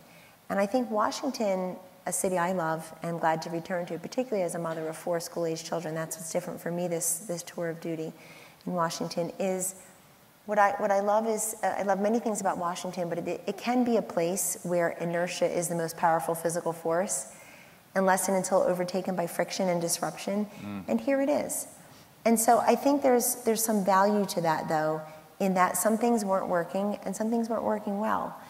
So I know you're counselor to the president, and you present such a neat and linear and organized package of what Donald Trump is and means that seems so at odds with so much we hear. Chaos, President Trump on different positions, whether it's on immigration or issues. And sometimes people say, hey, let the Russia investigation forward, just see where things hang. How do you see your role in the White House? How do people look at you in terms of helping to rationalize something that we know is somewhat chaotic because we know the boss? How do you do this? Because it's actually just a personal thing, and because I think you do a great job of doing that. But around this, in terms of the president on any number of issues of his evolving views, how do you see your role in all of that? First of all, I disagree with that, and I've paid really close attention lately and have shared with the president that the descriptions of he's fuming and he's yelling at the TV and it's chaotic and all, people who then come to work here, no. Yeah. And he's lots of fun, and he's a great boss, particularly to the women at the White House. And those who don't want to believe that don't have to, but it doesn't change the fact that he is. Why else would I be there? Why else would I be there? If you don't have a boss who respects you and listens to your opinion and pulls together a very diverse group of people who have different ideas, they have very different ideas, a diversity of viewpoints, diversity of backgrounds. He's got people on trade who disagree, people on immigration who disagree, people on the tax cut package who disagree, on any number of issues, but he listens. And he has said this publicly. He listens, that he wants that diversity of viewpoint in front of him. But he's the one who was elected to actually execute on the agenda.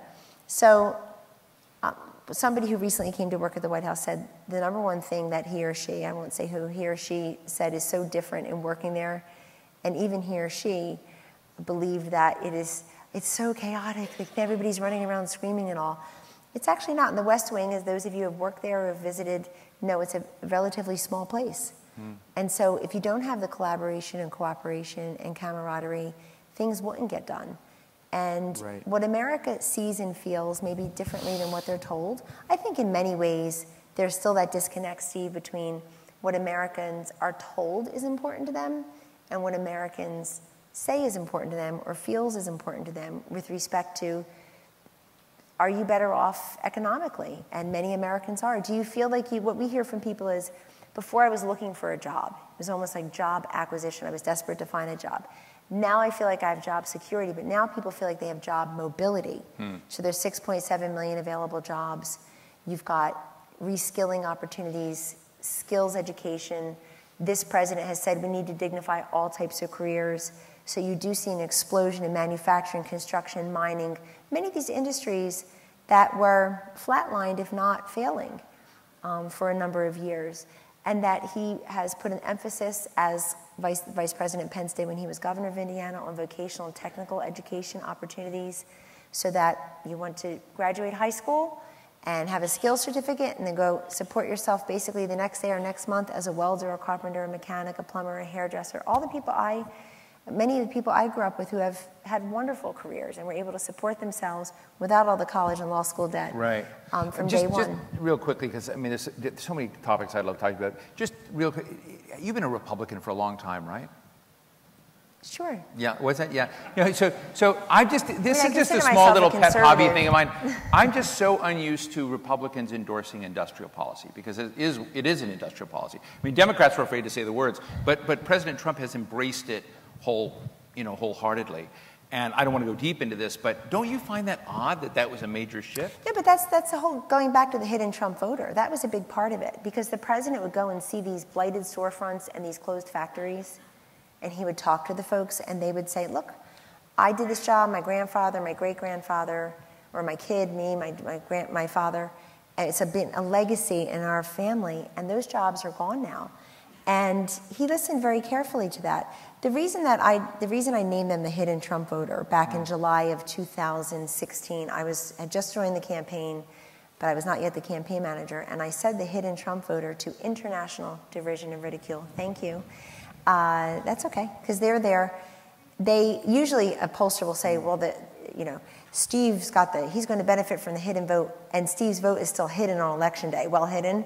This was real because what made them hidden is not that they didn't want to come forward and admit they were going to vote for Donald Trump. It's that because they had not voted that way in a very long time, or had not voted in a long time, and they just didn't look to type. If you're going to stereotype people according to their gender or their race or their socioeconomic status or their marital status or whether or not they have school-age kids at home, it's a terrible way of looking at America. And slicing and dicing us according to our immutable characteristics and our mutable characteristics, it's an okay way to try to predict the future of the electorate past this prologue, but it's increasingly a limited way of predicting, because you also make choices, what you choose to do with your spare time, with your extra money, where you choose to live. People are choosing where to live now more than ever before.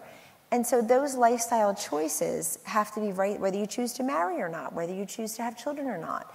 These lifestyle choices become as important as predictive modeling as your immutable characteristics. But here you had union members. You had women voting against a female candidate. You had union members. You had young people saying, I'm going to vote for this. So it wasn't time. You had people who were registered Democrats or independents or who were Republicans but hadn't voted in a long time. Mm-hmm.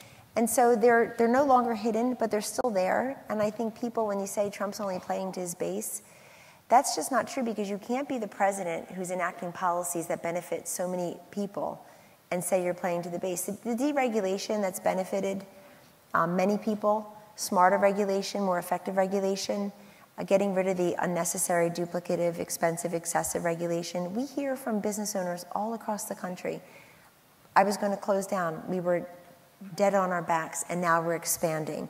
The people who are reinvesting in their workforce and their workplace. And the last thing I'll say about the president is, I know people got the election wrong, but you still get him wrong, to your other question. If you just believe what you want to believe, and you believe people who have no idea, a person close to the White House, the person, I don't know, at Pete's Coffee across the street, somebody familiar with their thinking is usually the sourcing.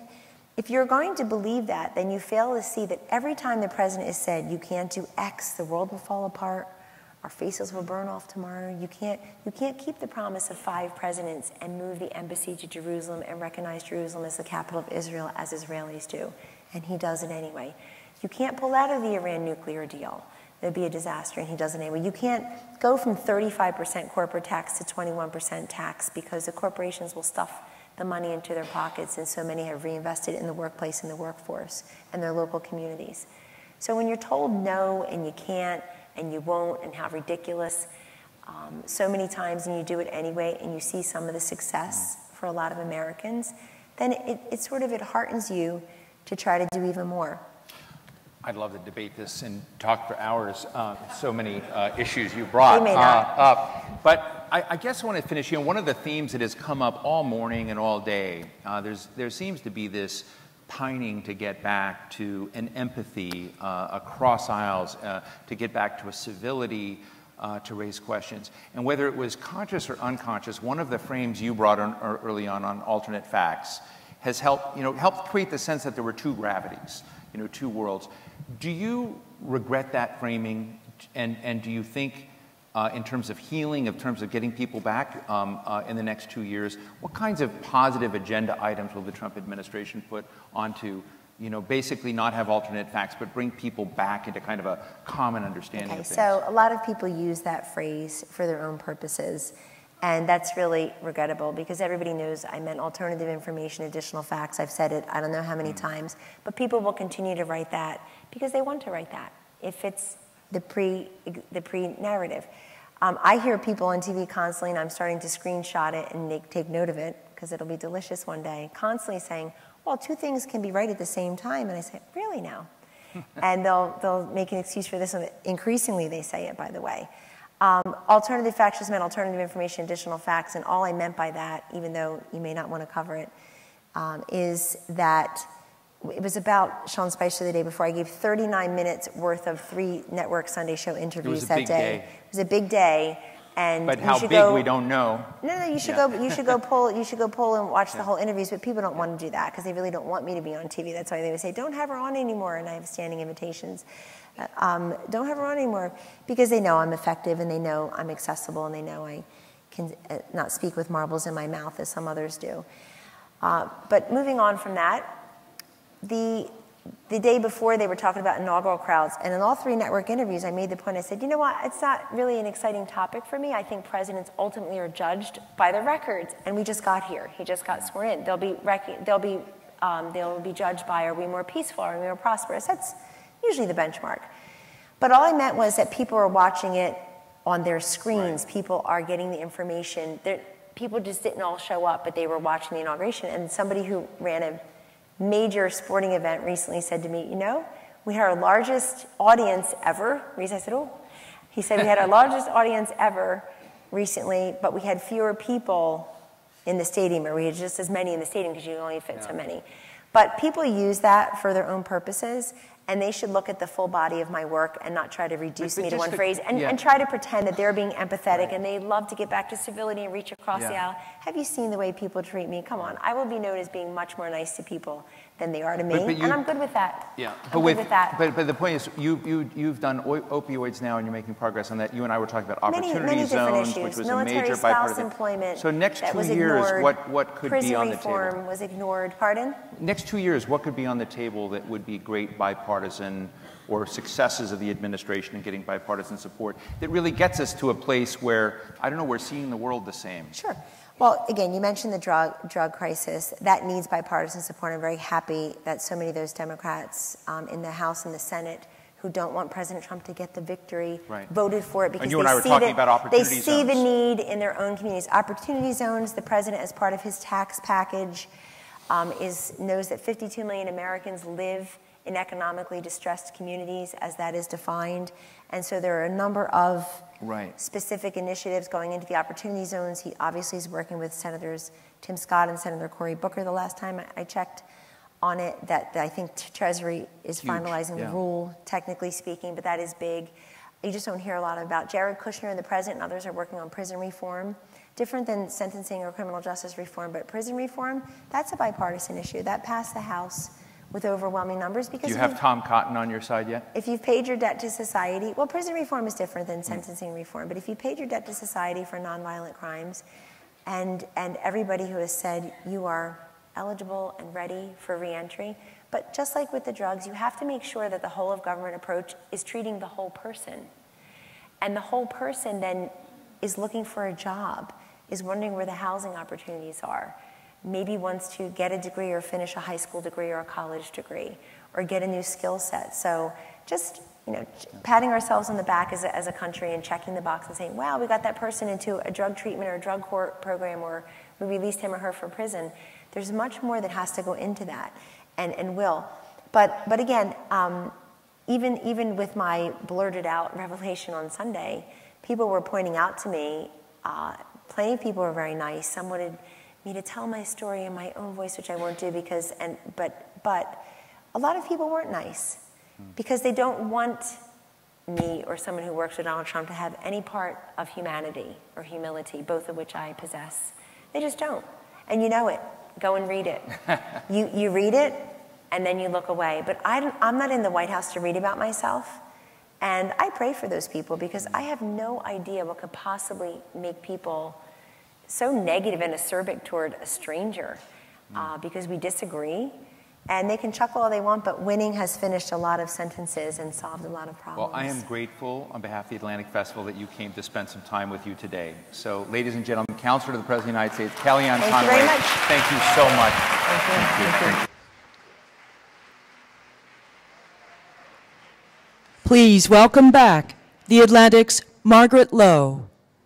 Don't go, don't go. There's more. There's something wonderful. Stay tight. Thank you, Kellyanne Conway and Steve Clemons. We covered some weighty terrain today, and I hope you leave here this afternoon feeling enriched by the people you met and the ideas you heard. Hang on. Just a sec. there's actually something very special coming up on the idea stage that I promise you don't want to miss. So please sit tight. I will be brief, and so will our closer.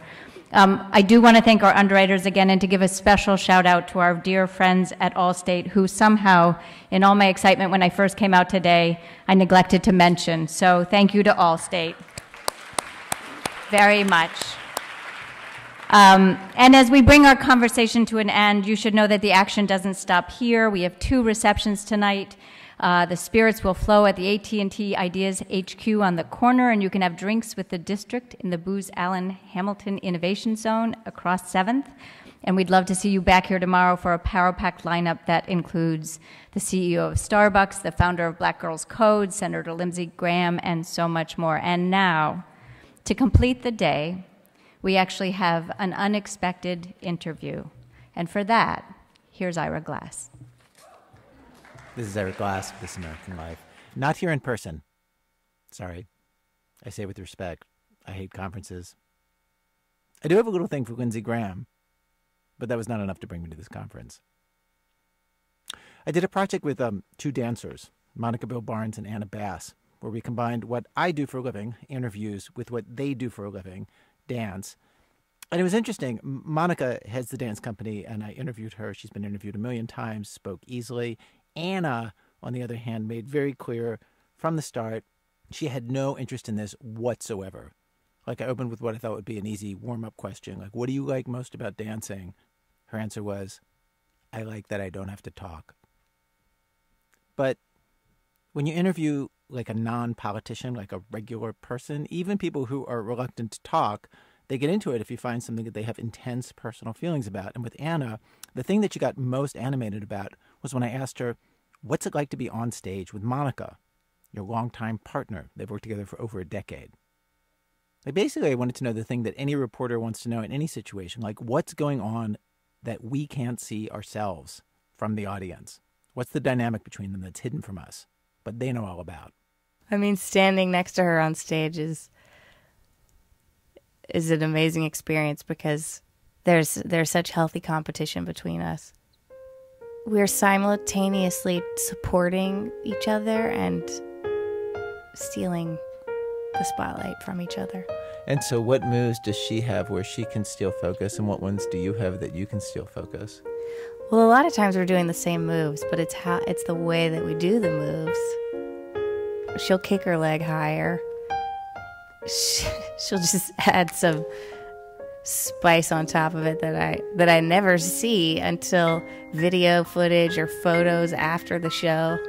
And what will the spice be? Like, what is she doing? Facial expressions, you know, she can get really aggressive with her facial expressions and look really tough and mean. She'll throw some extra tough on top of that.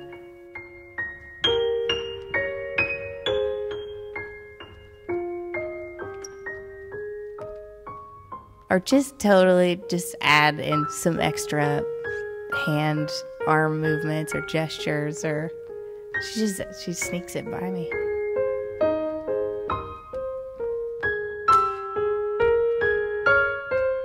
And then what can you do in that situation? I know that if I try and compete and do what she's doing, it's just going to look ridiculous, and the whole thing's going to fall short. So I usually just downshift, actually. That's how I comment on it, is to do less. In other words, like, what you're saying to the audience is, I'm not some goddamn clown like my partner here,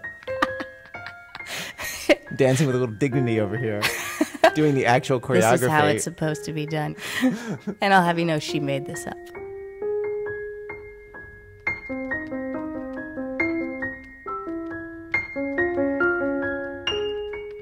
Now, if we were to illustrate this conversation we're having on stage right now with the two of you performing it out, like, what would it look like? Like, what would she be doing? What would you be doing? We'd probably be standing side by side, focus out to the audience, engaging the audience, and she'll either give me a little nudge or just leave me. I just figure you'll follow. And I'll follow. Do you feel a little bitter in that moment?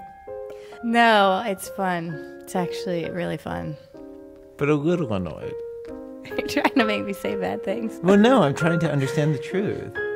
So it's more of a feeling of like, seriously? Like, yeah. This is... Seriously? And we have a lot of those moments when we come off stage. I say, seriously? That's when you decided to do that?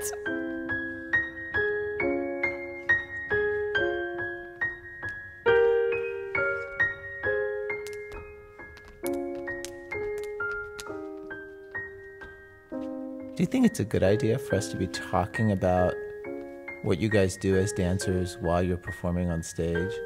I don't know. I worry that we're going to mess up people's experience by telling people our secrets.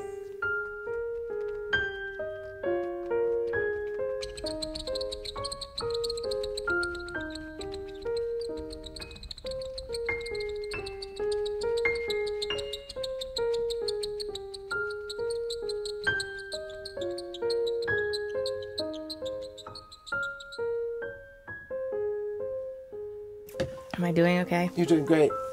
It's awesome. I hate this stuff. I feel like we created an entire dance piece in minute 6 of this interview.